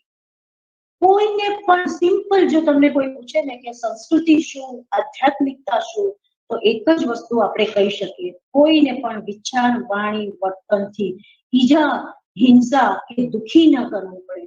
આપણે લીધે કોઈની આંખમાં બે આંસુ આવી જાય એવું ન થઈ જાય. હા, આપણે ખુશીના આંસુ લાવવાનો અચૂક અને અવશ્ય પરિવર્તન કરવું. આ આપણી એક સામાન્ય માનવીની વિચારધારા. પરંતુ ડોક્ટર V.K. ગોકાક, કે જે મહાન એક શૈક્ષણિક એજ્યુકેશનાલિસ્ટ છે, તેમને એક સંસ્કૃતિની સરસ વ્યાખ્યા આપી છે. એમણે કહ્યું, સંસ્કૃતિ એટલે સમ વત્તા કૃતિ, અર્થાત શુદ્ધ કરવું, ઉદાત્ત બનાવવું, પરિવર્તન લાવવું, પૂર્ણતાની ઓર લઈ જવું, અને સૌથી મોટી વસ્તુ કે જે મનુષ્યને અને માનવીને અનુશાસિત કરે, એ આપણી સંસ્કૃતિ. એ આપણું સંસ્કૃતિ છે. એટલે કે જે પણ કોઈને પણ આપણે આ રીતે જો દુઃખ ના કરીએ, તો આ સામાન્ય વિચારધારા છે, જે સંસ્કારી બનાવે અથવા સારું પરિવર્તન લાવે, તે સંસ્કૃતિ. સંસ્કારી અને સભ્યતા આ વચ્ચે એકબીજા સાથે જોડાયેલા છે, અને બહુ સૂક્ષ્મ એની વચ્ચે ભેદ રેખા છે. સંસ્કૃતિ એટલે શું? આપણી પાસે જે આપણને વારસા રૂપ મળી છે, તે સંસ્કૃતિ, અને જે આપણે છીએ તે સભ્યતા. સ્વામી કહે છે, સત્યસાઈ બાબા બહુ સરસ સંસ્કૃતિની વ્યાખ્યા આપે છે. સંસ્કૃતિ એ છે કે જે વિશ્વને પુનિત કરે, દેશની મહાનતા અને ભવ્યતામાં વધારો કરે, જે વ્યક્તિને અને સમાજનો અસ્તિત્વને ઊંચા સ્તર પર લઈ જવામાં સહાયભૂત મળે, એ સંસ્કૃતિ છે. ટૂંકમાં તમને કહું, જે લોકોના ઘરમાં આપણે વડીલો હશે, અને બહુ સામાન્ય ગુજરાતી જે આપણું વર્ષો પહેલા જે આપણા વડવાઓ બોલતા હતા, અલા તું ભણ્યો પણ ગણ્યો નહીં, આટલું બધું ભણ્યો પણ તું ગણ્યો નહીં, આ ગણ્યું શું છે? એ જ સંસ્કાર છે, એ જ સભ્યતા છે, જેને આપણે અંગ્રેજીમાં ડિસિપ્લિન કહીએ છીએ, કે અનુશાસિત કહીએ છીએ. સ્વામી કહે છે કે કોઈ પણ વાહનમાં જ્યારે બ્રેક ના હોય અને એ વાહન કેટલું ખતરનાક થઈ જાય, એવું જ એક વ્યક્તિમાં જો શિસ્ત ના હોય, તો એ વ્યક્તિ સમાજ માટે. એટલે શિસ્ત હોવું બહુ જ જરૂરી છે. V.K. ગોકાક બીજી એક પરિભાષા પણ આપે છે. એ કહે છે કે દરેક ક્ષેત્રમાં સંપૂર્ણ માટેનું અનુસરણ, એમાં માનવીની અંગત, એમાં એના રિવાજો પણ આવે, નૈતિક મૂલ્ય આવે, આધ્યાત્મિક મૂલ્યો એટલે કે સદવર્તન, સારું આચરણની જે સોશિયલ અને એથિકલ સ્કિલ્સ, જે સામાજિક અને નૈતિક જે નિપુણતાઓ છે, એ નિપુણતાઓ માનવીને અનુશાસિત કરે છે, અને માટે જ એને સભ્ય અને સંસ્કાર. તમે મારા નાના ભાઈ બહેનો કોલેજમાં જોડાયા છો, તમને એકદમ સારી સાદી ભાષામાં કહું અને તમે જો હું સમજાવવાનો પ્રયત્ન કરું, તો આપણી બધાની નાની નાની ટેવ જે છે, એમાં આવી જાય પૂછવાની ટેવ, બેસો છો કેવી રીતે, આપ વાતચીત કેવી રીતે કરો છો, મોટા સાથે, નાના સાથે, બાળક સાથે, વડીલો સાથે, મિત્રો સાથે, આપણા શિક્ષકો સાથે, એટલે આપણા સંપર્કમાં આવનારા કોઈ પણ વય મર્યાદા વ્યક્તિઓ સાથે આપ કેવી રીતે વાત કરો છો, કેવી રીતે ઉઠો છો, બેસો છો, ખાઓ છો, આ બધું આપણું કલ્ચરમાં આવી જાય છે. આ બધી ટેવો આપણું કલ્ચરમાં આપણું ચારિત્ર્યમાં આવી જાય છે અને ચારિત્ર્ય આપણું વ્યક્તિત્વ બનાવે છે અને વ્યક્તિત્વ આપણું સંસ્કૃતિને દર્શાવે છે. બધા જ તમે જો વાર્તાઓ જોશો કે મહાન નેતાઓના જીવન પ્રસંગો જોશો તો તમે બધામાં એ જ જોશો કે એ લોકો કેટલા વિદ્વાન, કેટલા જ્ઞાની, તેમ છતાં પણ કેટલા સીધા સાદા, જે આજની આપણી અંગ્રેજી ભાષામાં કહીએ very down to earth person. તમને એમાંથી બધા જ મહાન માણસો છે એ પોશાકમાં સીધા સાદા, સિમ્પલ, વાણીમાં, જીવન વ્યવહારમાં ઘણા સાદા, સંસ્કૃતિનો એમનો જે પોતાનો વિચાર હતો, શુદ્ધ આચાર અને ઉચ્ચ વિચારનો આગ્રહ રાખવા વાળા, સિમ્પલ લિવિંગ, હાઈ થિંકિંગ, એમાં એમનો વિશ્વાસ. એમાં તમને એક દાખલો આજે આપીશું, ઈશ્વરચંદ્ર વિદ્યાસાગર. આપ એમને નામ સાંભળ્યું હશે કે તેઓ પ્રખ્યાત શિક્ષણકાર હતા અને સમાજ સુધારક હતા. સમાજમાં બહુ આગળ પડતા વ્યક્તિ હતા. એટલે ઘણા બધા સમારંભમાં, સભાઓમાં, મિજબાનીઓમાં એમને મુખ્ય અતિથિ તરીકે આમંત્રણ આપવામાં આવતું હતું, નિમંત્રણ આપવામાં આવતું હતું ને એ એમાં જતા હતા. અને એ પોતે બંગાળી હતા એટલે એમનો જે પહેરવેશ હતો, બેઝિક એમનું જે હતું તે ધોતીને. તો એક દિવસ આવી જ એક મિજબાનીમાં એમને આમંત્રણ મળ્યું અને એમનો જે પહેરવેશ છે એ પહેરવેશ પહેરીને ધોતી કુર્તામાં ગયા અને દ્વાર પર જ એમને દરવાને અટકાવીને આપ તમે અંદર જઈ શકતા નથી, કારણ કે એમને એ દરવાને ઈશ્વરચંદ્ર વિદ્યાસાગરને ઉપરથી નીચે સુધી જોયા. સિમ્પલ વસ્તુ કે આ એ મિજબાનીમાં કેવી રીતે આમંત્રિત મહેમાન તરીકે થઈ શકે. ઈશ્વરચંદ્ર વિદ્યાસાગર તરત ઘરે ગયા. ઘરે ગયા પછી શર્ટ, પેન્ટ, સૂટ, ટાઈ પહેરીને આવ્યા અને તરત જ એમને દરવાને કહ્યું કે હા હા સર આપ જઈ શકો છો. અંદર ગયા, કાર્યક્રમ શરૂ થયો, મિજબાની શરૂ થયું, ભોજન પીરસાયું અને ઈશ્વરચંદ્ર વિદ્યાસાગરે બહુ અજુગતું વર્તન કર્યું. એમને થાળી લીધી, પ્લેટ લીધી અને પ્લેટમાંનું ભોજન એમને એમની સૂટ, કોટ, ટાઈ પર આપવામાં આવ્યું. બધા જોવા લાગ્યા, બધા અચંબામાં પડી ગયા, વિચાર કરવા લાગ્યા કે આ શું કરે છે. કે આજે જે હું અંદર આવ્યો છું એ આ સૂટ ટાઈ લીધે આવ્યો છું, એટલે ભોજનનો જે ખરેખર હકદાર છે તે મારા કપડા છે, હું નહીં. બધાને પોતપોતાની ભૂલ સમજાઈ અને પછી એમને સમજ્યા, કારણ કે આપણે એવું ખાસ હોવું જોઈએ. એટલે એ વસ્તુ કહેવા માંગુ છું કે fashion should be for perfection, it should not be for passion. Fashion for passion and passion for fashion એવું ના હોવું જોઈએ. એટલે જ કપડાની સાથે સાથે આપણી ભાષા, આપણા શબ્દોનો પ્રયોગ, આ બધું આપણા સંસ્કારનો પરિચય આપે છે. એટલે એ આપણે ખાસ ધ્યાન રાખવું છે, કારણ કે સંસ્કૃતિ, કલ્ચર જે છે એ માનવીને શાંતમય અને પ્રેમમય, મિતભાષી બનાવે છે. તમને ખબર છે કે આપણો દેશ કાશ્મીરથી કન્યાકુમારી અને કચ્છથી કોહિમા સુધી આટલા બધા રાજ્યોમાં અલગ અલગ એમના વસ્ત્રો, અલગ અલગ એમનો આહાર, અલગ અલગ એમની ભાષા, અલગ અલગ એમના રીત રિવાજો, ટ્રેડિશન અને ઉત્સવ. તેમ છતાં પણ આપણે આખા ભારત દેશમાં, ભારત ભૂમિમાં આ બધા જ રાજ્યો સમાયેલા છે. એ યુનિટી ઇન ડાયવર્સિટીનો ઉત્કૃષ્ટ દાખલો આપે છે. વિવિધતામાં એકતા. સ્વામી સત્યસાઈ બાબા કહે છે કે જ્યાં યુનિટી છે ત્યાં હંમેશા પ્યોરિટી છે અને જ્યાં પ્યોરિટી છે ત્યાં હંમેશા ડિવિનિટી છે, એટલે દિવ્યતા છે. માટે જ આપણને જે આ સંસ્કૃતિનો વારસો મળ્યો છે તે આજકાલનો નથી, બહુ જૂનો છે. એનું સંરક્ષણ એટલે એનું કન્ઝર્વ થવું જોઈએ, એને પ્રોત્સાહિત કરવી જોઈએ, એટલે પ્રમોટ કરવું જોઈએ અને એને ટ્રાન્સફર કરવું જોઈએ, એટલે કે આવનારી પેઢીથી પેઢીને એનું હસ્તાંતર થવું જોઈએ. એ આપણે આપણા જ પછીના જે વ્યક્તિઓ પેઢી આવે છે એને આપણે સમજાવવું. અને જ્યારે યુનિટીની વાત આવે છે ત્યારે મારી સમક્ષ એક પરિવાર ઉભરે છે, એ શિવજીનો પરિવાર ઉભરે છે. શિવજીના પરિવારને જો આપ જોશો, શિવ, પાર્વતી, કાર્તિક અને ગણેશજી. હવે શિવજીનું છે એ ગળામાં સર્પની માળા, માતા પાર્વતીનું વાહન વાઘ, કાર્તિકનું વાહન મોર અને આપણા ગણપતિ દાદા બિરાજે ઉંદર પર.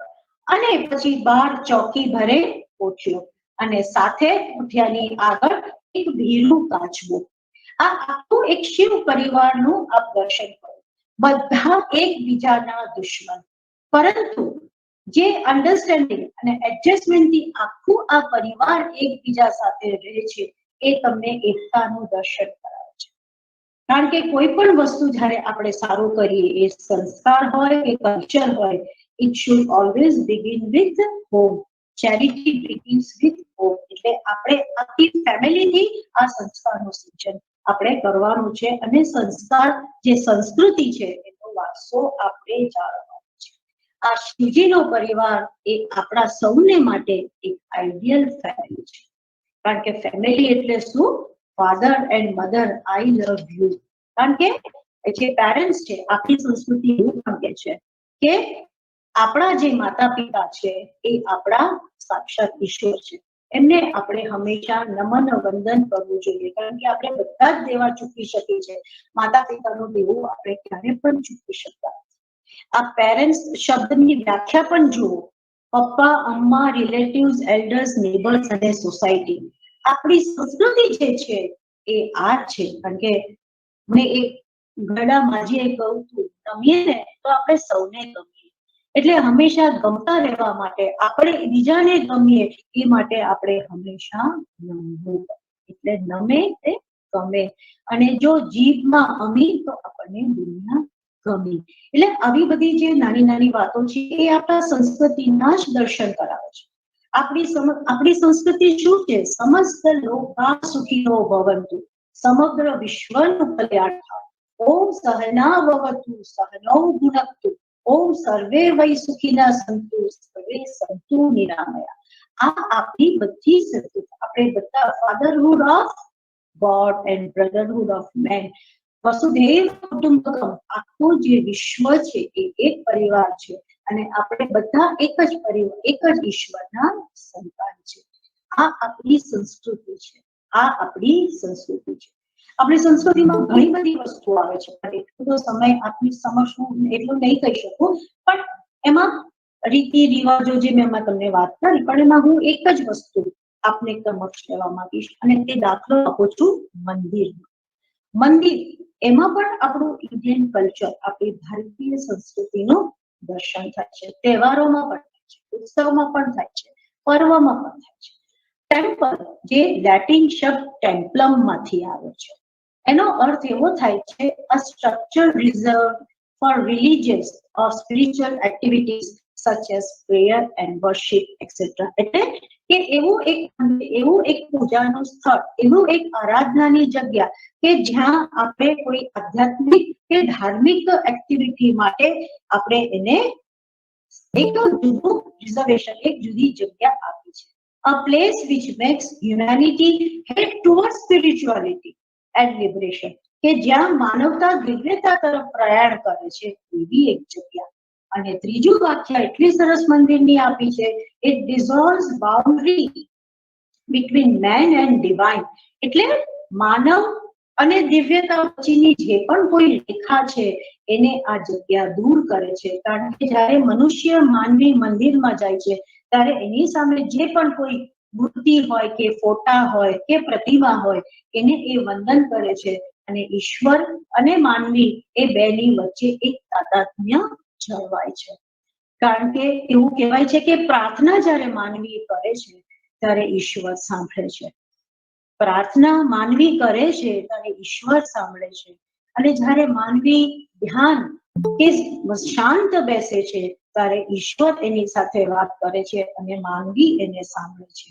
એટલે આ રીતે દરેક વસ્તુનો એક આધ્યાત્મિક એનો બેઝ છે. એટલે ભારતીય કલ્ચર એન્ડ સ્પિરિચ્યુઆલિટી. અંતમાં શબ્દ આવે છે સ્પિરિચ્યુઆલિટી, આધ્યાત્મિકતા. બહુ સિમ્પલ છે. મારે તમને સમજાવવું હોય આધ્યાત્મિકતા, કારણ કે બધાની વ્યાખ્યા જુદી જુદી છે.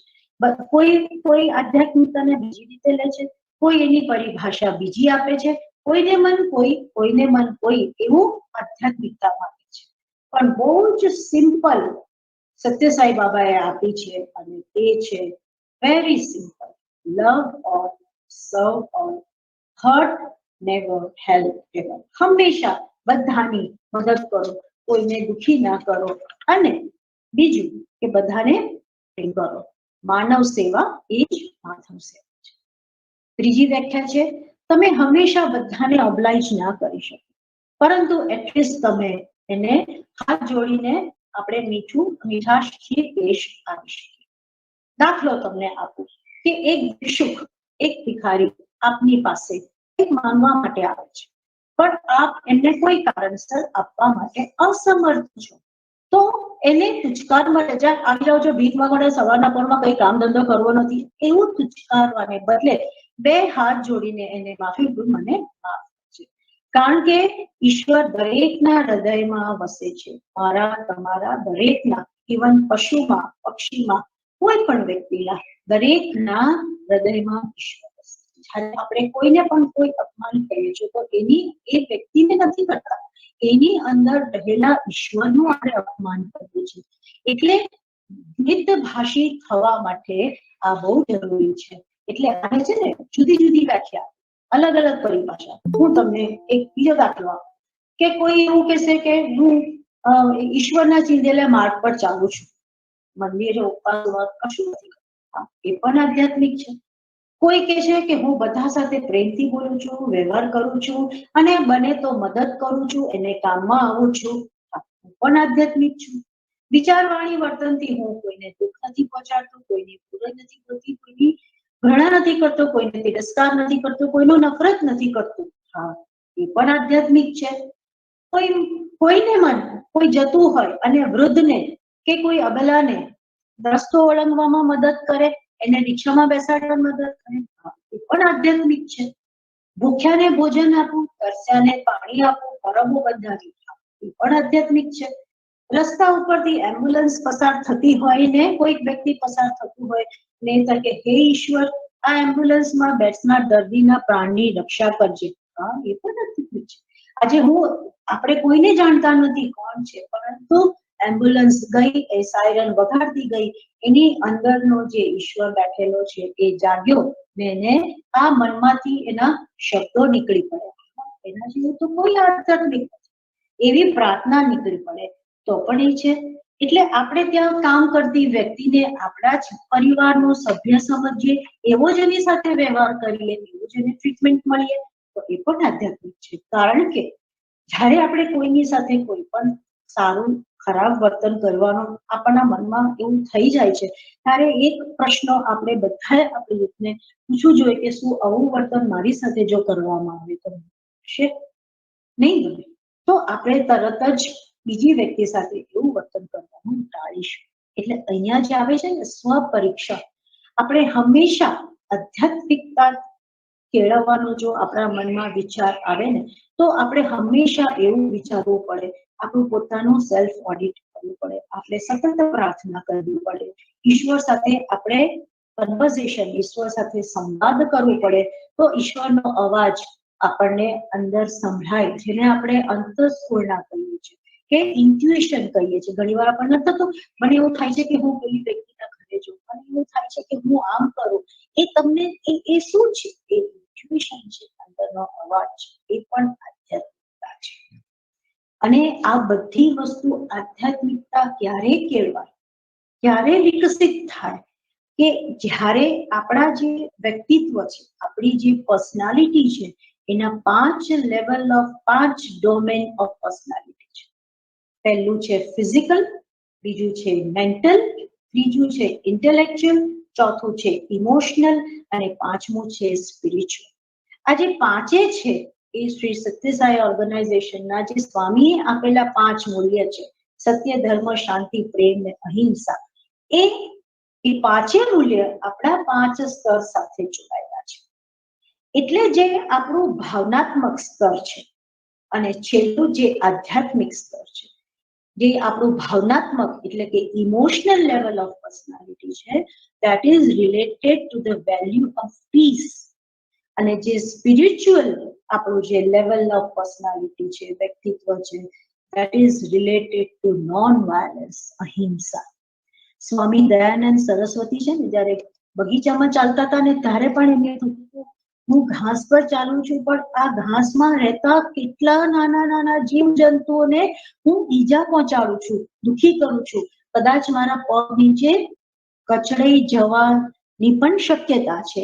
આ એક ઉત્કૃષ્ટ પ્રકારની અહિંસા, એટલે જેમનું આ સ્પિરિચ્યુઅલ આધ્યાત્મિક સ્તર એટલું ઊંચું થઈ ગયું છે કે પોતાનું વિચારવા કરતા પહેલા જ્યારે આપણે બીજાનું વિચાર, હું આમ કરીશ તો બીજાને આ ગમશે કે બીજાને આને શું તકલીફ થશે, એ જે બીજાની માટેની જે ભાવના છે એ અહિંસા.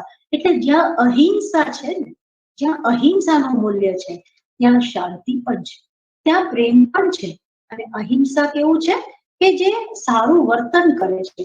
એટલે આપે જોયું કે આ પાંચે મૂલ્ય સાથે આપણા લેવલ એકબીજા સાથે સંકળાયેલા છે. અને જ્યારે ઇમોશનલ અને સ્પિરિચ્યુઅલ લેવલ ત્યારે ઉચ્ચ સ્તરની વિકાસ પામશે ત્યારે એ કોઈ પણ પ્રકારનો હિંસાનો કે દુશ્મનાટનો કે વેરનો કોઈ અવકાશ નહીં. એ આપણી સંસ્કૃતિ છે, એ આપણી સંસ્કૃતિ છે. અરે બીજી વસ્તુ, આપણા દેશના સિમ્બોલ જો, જે મંદિરની વાત કરીને, આપણા દેશના આપણે જે પ્રતીકો છે એ જુઓ, કેટલું બધું આપણને આ પ્રતીકો પણ કે છે. આપણું જે રાષ્ટ્ર ફૂલ છે એ શું છે? લોટસ, કમળ. કમળ જેવું છે ક્યાં ઉગે અને કેવી રીતે ઉગે? ઊંચું ઉગે, ટટાર ઉગે, અને જે કિચડમાં ઉગે છે, ગંદા પાણીમાં ઉગે છે, પણ તેને કોઈ વસ્તુ સ્પર્શ નથી થતો. એને ગંદકી નથી લાગતી, કારણ કે એનો તો ધ્યેય છે કે મારે અહીંથી ઉગીને ઊંચા થવું છે. અને સૂર્યની કિરણો પડતાની સાથે એ ઊંચો ઉગે છે અને પ્રગતિ કરે છે અને ઈશ્વરની સામે એ જુએ છે. આ છે નિર્લેપપણું, એટલે ડિટેચમેન્ટનું. આપણે ગમે ત્યાં રહેતા હોઈએ પણ આપણે આપણું કામ ઈશ્વરને માથે રાખીને સાચું કરીએ તો આપણને કોઈ પણ પ્રકારનું બંધનમાં આપણે આવતા નથી. એટલે જે આપણે એટેચમેન્ટ અને ડિટેચમેન્ટની વાત કરીએ છીએ ને, એ વસ્તુ આ છે. બીજું છે આપણો ધ્વજ. 3 રંગો, સફેદ, લીલું અને કેસરી, અને વચ્ચે ભૂરા કલરનો એક ચક્ર, અને એમાં 24 આરા. એ 24 આરા શું? કેમ 23 નહીં, 22 નહીં, 25 નહીં? કારણ કે એ સમયનું પ્રતીક છે. એ સમયનું પ્રતીક છે. એ સમય એટલે 24 કલાક દિવસ એ ચાલતું જ રહે છે, ચાલતું જ રહે છે. એટલે જીવનમાં હંમેશા ગતિ એ બહુ અગત્યની છે. આપને ખબર છે ને કે પાણી એક ખાડામાં પડેલું હોય એ 2, 4, 5 દિવસ પછી ગંધાશે, પરંતુ વહેતું પાણી હંમેશા નિર્મળ, સ્વચ્છ, પીવા લાયક છે. એટલે આ જે સ્ટેગ્નન્સી જે કે છે ને, એ ગતિ, મોશન બહુ જરૂરી છે. ગતિ હંમેશા પ્રગતિ તરફ લઈ જશે અને પ્રગતિ આપણી સદગતિ કરશે, એવું કહેવામાં આવ્યું છે. એટલે આ ગોળ ગોળ ફરે છે. એટલે ગોળ ગોળ ફરે છે એટલે આપણું જીવનમાં પણ એવું છે કે આજે સારું છે, કાલે કઈક તકલીફ છે, પછી પાછું સારું છે. ભગવાન બાબા સત્યસાઈ બાબા કહે છે, pleasure is interval between 2 pains. Pleasure પણ હંમેશા નથી રહેતું, પેઇન પણ નથી રહેતું. જેવી રીતે દુઃખ જતું રહેવું છે, સુખ આવ્યું, સુખ પણ જતું રહેશે, પાછી તકલીફ આવશે. પણ ફેથ, શ્રદ્ધા, વિશ્વાસ એ બહુ જરૂરી છે. શિરડી બાબા પણ શ્રદ્ધા અને સબૂરી જ કહેતા, એમને પણ એ છે. હવે આવે છે એમાં 3 રંગ, સફેદ રંગ, ઓનેસ્ટી, પીસ અને પ્યોરિટી. લીલો રંગ એ ફેથ અને શ્રદ્ધા દર્શાવે છે. અને નીચે જે છે કેસરી, એ સેક્રિફાઈસ, કરેજ અને પેટ્રિયોટિઝમનું મૂલ્ય છે. આપણું પક્ષી છે મોર. મોરને જોયો છે? બધાને મોરની કળા જોવી કેટલી ગમે છે. કેટલું જ્યારે આનંદમાં હોય છે ત્યારે કેટલી સરસ એ કળા કરે છે. અને એમાં જે વિવિધ પ્રકારના રંગોનું જે આપણે જોઈએ બધા એક સૂત્રમાં બંધાઈ જાય છે અને સુંદરતાનું સર્જન કરે છે. એવી રીતે આપણો દેશ, જુદા જુદા લોકો, પરંતુ આપણો દેશ, ભારત દેશ એક સૂત્રમાં બંધાય છે. પછી આપણું આવે છે આપણું રાષ્ટ્રીય પશુ વાઘ. એ શૂરવીરતાનું પ્રતીક છે. એ શૂરવીરતાનું પ્રતીક છે, લીડરશિપ ક્વોલિટી છે. પછી છે આપણું રાષ્ટ્રગીત, જે કુદરતને વંદન કરે છે, સંસ્કૃતિનું દર્શન કરાવે છે. જન ગણ મન અધિનાયક, જે ટેગોરે લખ્યું હતું. અને બીજું છે વંદે માતરમ સુફલામ સુજલામ, એ જે બંકિમચંદ્ર ચેટર્જીએ લખ્યું હતું, એ ધરતી માતાનો એમાં ઉલ્લેખ છે. આપણી 5 માતા જે છે એ વંદનીય છે. 5 માતા કઈ? આપણી 5 માતા: દેશ માતા, ધરતી માતા, વેદ માતા, ગો માતા અને આપણને જેને જન્મ આપ્યો તે આપણી દેહ માતા. આ 5 માતા વંદનીય છે અને એનું જ આ ગીતમાં એક દર્શન કરાવે છે. તો મુદ્રાલેખ સત્યમેવ જયતે, એટલે હંમેશા સત્યનો વિજય થાય છે. સત્ય બધા જ મૂલ્યનો આધાર છે, એવું આપણે કહી શકીએ. એટલે બસ હું બીજું કશું જ નહીં કહું. અંતમાં એટલું જ આપ સૌને કહીશ કે સંસ્કારી જીવન કેવી રીતે જીવવું, આધ્યાત્મિકતા ને જીવનમાં કેવી રીતે અપનાવી શકાય, આ બધાનું માર્ગદર્શન જે આપણી ગીતા છે, ભગવદ્ ગીતા, એમાં આપણને મળી જશે. દૈનિક જીવનમાં આપણું આચરણ, આપણી જીવનશૈલી ઇત્યાદિ બધુંનું જે ગીતામાં એનું સંકલન કરવામાં આવે છે. એનું નિયમિત વાંચન કરવાથી તમને જરૂર એમાંથી માર્ગદર્શન મળશે. ગીતા શું છે? કશું જ નથી. નિષ્કામ કર્મની વાત કરે છે. નિષ્કામ કર્મની વાત કરે છે. તમે કર્મ કરો, સારા કર્મ કરો, એનું પરિણામ ફળની આશા રાખો અને બદલામાં કંઈ માંગશો તો એ ફળનો, એ કાર્યનો કે કર્મનો કોઈ અર્થ નહીં રહે. એટલે જે ફળની ઈચ્છા છે એ ફળ આપવાનું જવાબદારી આ ઈશ્વર પાસે. ઈશ્વર બધું જોશે, બધા લેખા જોખા એ રાખે છે અને એની કૃપા જો આપણને હોય તો આપણા કર્મોનું કોઈ પણ નિસ્વાર્થ કામ કે નિષ્કામ કામ કર્યું હશે ને તો આપણને એનું પરિણામ અવશ્ય મળશે. એટલે જે કે છે ને કર્મણ્યેવાધિકારસ્તે મા ફલેષુ કદાચન, એ ગીતાનો શ્લોક એ જ દર્શાવે છે, એ જ બતાવે છે. એટલે જ શિકાગોમાં આપ સૌને શિકાગોમાં જે ધર્મ સંમેલન થયું હતું અને આપણા દેશનું જે નેતૃત્વ કર્યું હતું એ સ્વામી વિવેકાનંદ છે અને એમને ત્યાં એમને પણ હસી મજાક કરવામાં આવી હતી ને એમને એવું કહું કે તમને 2 જ મિનિટ આપવામાં આવશે, વધારે તમને આપવામાં આવશે નહીં. અને એમને જે ત્યાં ધર્મનું જે સંમેલન હતું, બધા જ ધર્મના ગ્રંથોની એક પર એક આખી થપ્પી કરીને મૂકેલી અને સૌથી નીચે ભગવદ્ ગીતા મૂકવામાં આવેલી. અને કોઈકે એમને કહ્યું કે જો સ્વામીજી તમારું ભગવદ્ ગીતાનું છે ને છેક નીચે મૂકેલી છે, કારણ કે ત્યાં તો બધા સરસ મજાના પોશાકમાં હતા અને સ્વામી વિવેકાનંદ એમના ભગવા વસ્ત્રમાં પરિધાન કરીને ત્યાં આવેલા. એટલે એમને ફક્ત કશું જ ના કર્યું, 2 મિનિટનું વક્તવ્ય એમને આપ્યું, પણ એમાં એ એટલું જ બોલ્યા, my dear brothers and sisters. એમાં તો 2 મિનિટ તાળી પડી. જે એમને 2 મિનિટનું એમને બોલવા માટે કહેવામાં આવ્યું ત્યાં એક જગ્યાએ 2 મિનિટની તાળી પડી. પછી એમને લોકોએ બહુ શાંતિથી એમને સાંભળ્યા.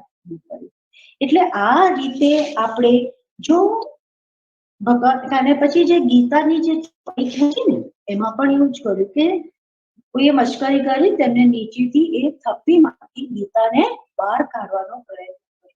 નેચરલી સૌથી નીચે મૂકેલી ચોપડીને જો આપણે બહાર કાઢવાનો પ્રયત્ન કરીશું તો શું થશે? ઉપરની બધી જ ચોપડી પડી જશે. એટલે એમને એક જ વસ્તુ કહું કે ગીતા આ બધા જ ધર્મનું બેઝ છે, આધાર છે. એટલે આપણે જીવનમાં કેવી રીતે જીવવું બધી જ માહિતી, માર્ગદર્શન આપણે ભગવદ્ ગીતામાંથી મળે છે.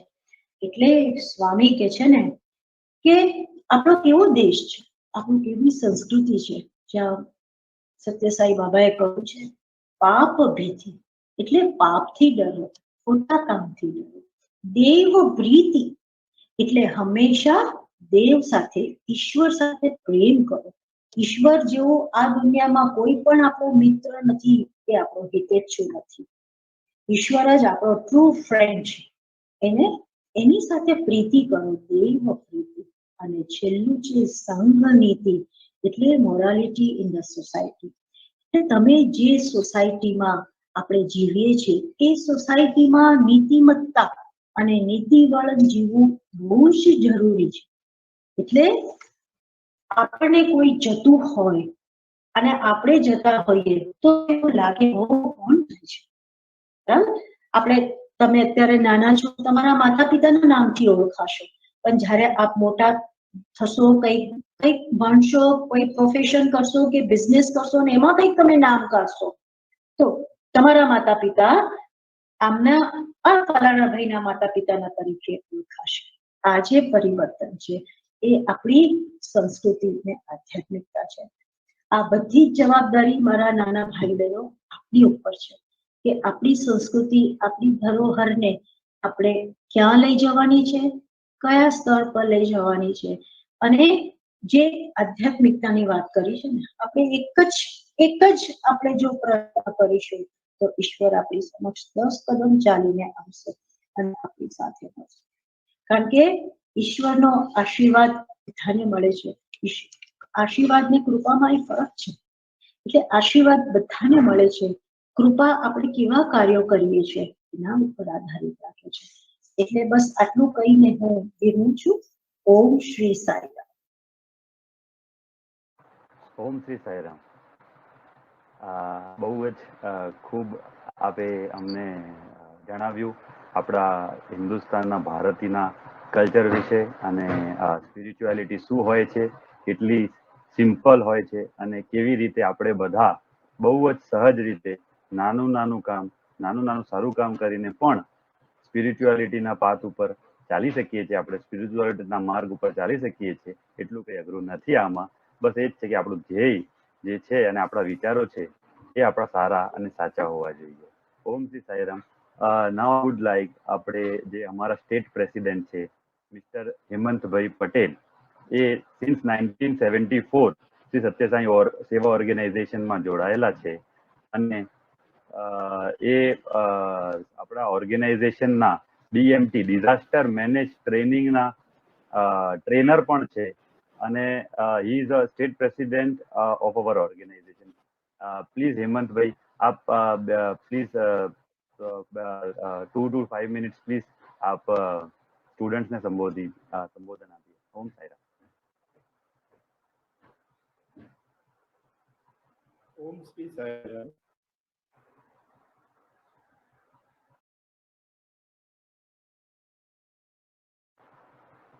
Hello, can you hear me? Yes yes sir. ખાસ તો આજે આપણો વેબિનાર છે એના માટે આયોજન માટે સૌ કોલેજના આપણા પ્રિન્સિપાલ્સ અને જે સ્ટુડન્ટ્સ છે એમનો હું ખાસ આભારી છું. અને આપણું જે ગુજરાત સંગઠનના જે આપણી યુવા ટીમ જેને આનું સફળતાપૂર્વક સંચાલન કર્યું, મારે આજના યુવા મિત્રોને એક જ સંદેશ ખાસ આપવાનો છે. સંગઠન વિશે તો તમને થોડી જાણકારી આ 2 વક્તવ્યોમાં સારી રીતે મળી છે, પણ આધ્યાત્મિકતા એ એવું નથી કે આપણે આપણા કાર્યો, આપણું ભણતર એ છોડી દઈને આપણે ધ્યાનમાં કે તપ કરવા માટે લાગી જવાનું છે. આધ્યાત્મિકતા એ જ છે કે આપણે આપણા જે કર્તવ્ય છે એને નિષ્ઠાથી બજાવીએ, એ સાચી આધ્યાત્મિકતા છે. યુવા મિત્રોને ખાસ તો મારી એક વાત કહેવાનું મન થાય છે કે સંગઠનમાં એક આધ્યાત્મિક સંગઠન છે, પણ એ આધ્યાત્મિકતાના પાયા પર રચાયેલું સંગઠન છે. પણ આખું નામ છે શ્રી સત્યસાઈ સેવા સંગઠન. સેવા પ્રવૃત્તિને પ્રાધાન્ય આપવામાં આવે છે. તો ખાસ યુવાનોને રસ પડે અને જીવનમાં એ ઘણું કામ આવી શકે એવી એક પ્રવૃત્તિ છે ડિઝાસ્ટર મેનેજમેન્ટ. ડિઝાસ્ટર મેનેજમેન્ટ એ એવું નથી કે આપણને કુદરતી પ્રકોપ થાય, પૂર આવે કે આગ લાગે કે ધરતીકંપ થાય ત્યારે જ આપણે કાર્ય કરવાનું. આની જે ટ્રેનિંગ છે એ ટ્રેનિંગ એટલી ડીપ ટ્રેનિંગ હોય છે કે કદાચ ઘણીવાર આપણને રોજિંદા જીવનમાં નાના એક અકસ્માતોથી પણ આપણને બચાવી શકે એ ટાઈપનું એક ટ્રેનિંગ શેડ્યુલ હોય છે. કોલેજના સ્ટુડન્ટ્સ માટે એક ડિઝાસ્ટર અવેરનેસનો પ્રોગ્રામ 1 દિવસનો હોય છે અને ડિઝાસ્ટર મેનેજમેન્ટનું ટ્રેનિંગ એ 2 દિવસનો પ્રોગ્રામ છે. તો ખાસ કરીને યુવાનોને એક હું અપીલ કરીશ કે આપ લોગ આપના મિત્ર વર્તુળમાં આ વાતનો એક પ્રચાર કરી અને આપ અમને ભરૂચના અમારા યુથ કોઓર્ડિનેટર્સ અને યુવા ટીમ સાથે જો આપ કહેશો તો આપણે આ ટ્રેનિંગ પ્રોગ્રામ ઓફકોર્સ અત્યારે કોરોનાની પરિસ્થિતિમાં આપણે આ નહીં કરી શકીએ, પણ જ્યારે પણ આપણને અનુકૂળતા હશે ત્યારે આપણે આ 100% આપણે આ પ્રોગ્રામ કરી શકીશું. બધાને ખૂબ ખૂબ અભિનંદન અને ખાસ કરીને કોલેજના પ્રિન્સિપલ્સનો ખૂબ ખૂબ આભાર. Thank you. Sairam. Sairam. Thank you, Himan bhai, for this short and sweet introduction of disaster management training program. હવે હું Miss Anubhuti Tandon Gajjar, our state youth coordinator ladies ને વેલકમ કરીશ. પ્લીઝ આપ thank you speech for your thank you speech. Sairam. Hello और आप सभी को नमस्कार। जैसा कि आप सब जानते हैं कि ये ऑनलाइन वेबिनार का कार्यक्रम अब अंतिम चरण पे आ पहुंचा है। पिछले 2 घंटों ने हमारे में जो सेल्फ ट्रांसफॉर्मेशन एंड वैल्यूज की पवित्र ज्योति प्रज्वलित की है, आशा करती हूँ आप सभी स्टूडेंट्स एंड पार्टिसिपेंट से कि इस दिव्य अनुभूति से हम अपना जीवन तो प्रकाशित करेंगे ही, परंतु दूसरों को भी प्रकाशित करेंगे और जीवन में प्रगति करेंगे. Moving forward, Shri Satya Sai Young Messengers and Shri Satya Sai Seva Organization Gujarat के बिहाफ से मैं आप सभी का तहे दिल से आभार व्यक्त करती हूँ. Thank you for all the participants for making this webinar a success with your active participation.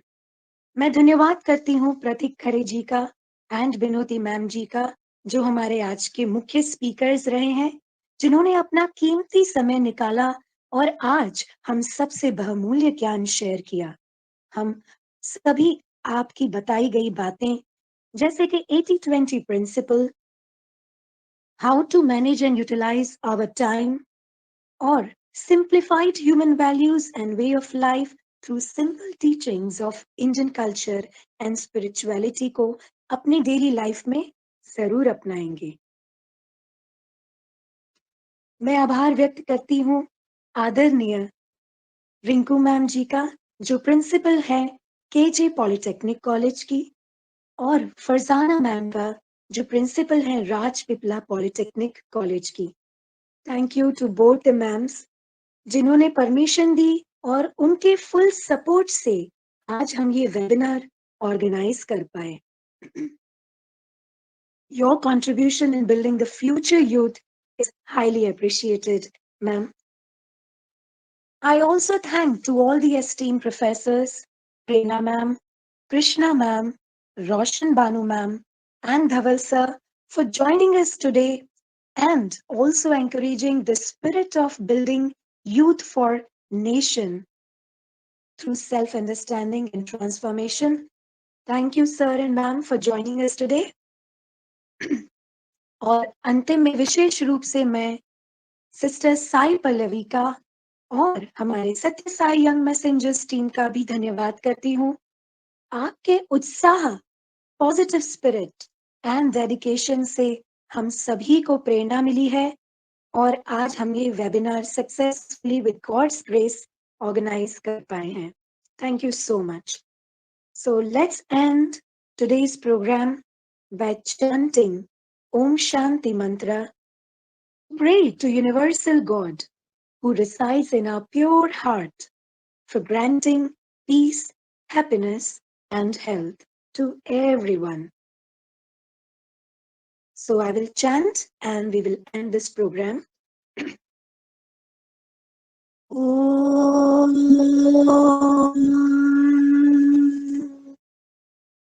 Shanti Shanti Shanti.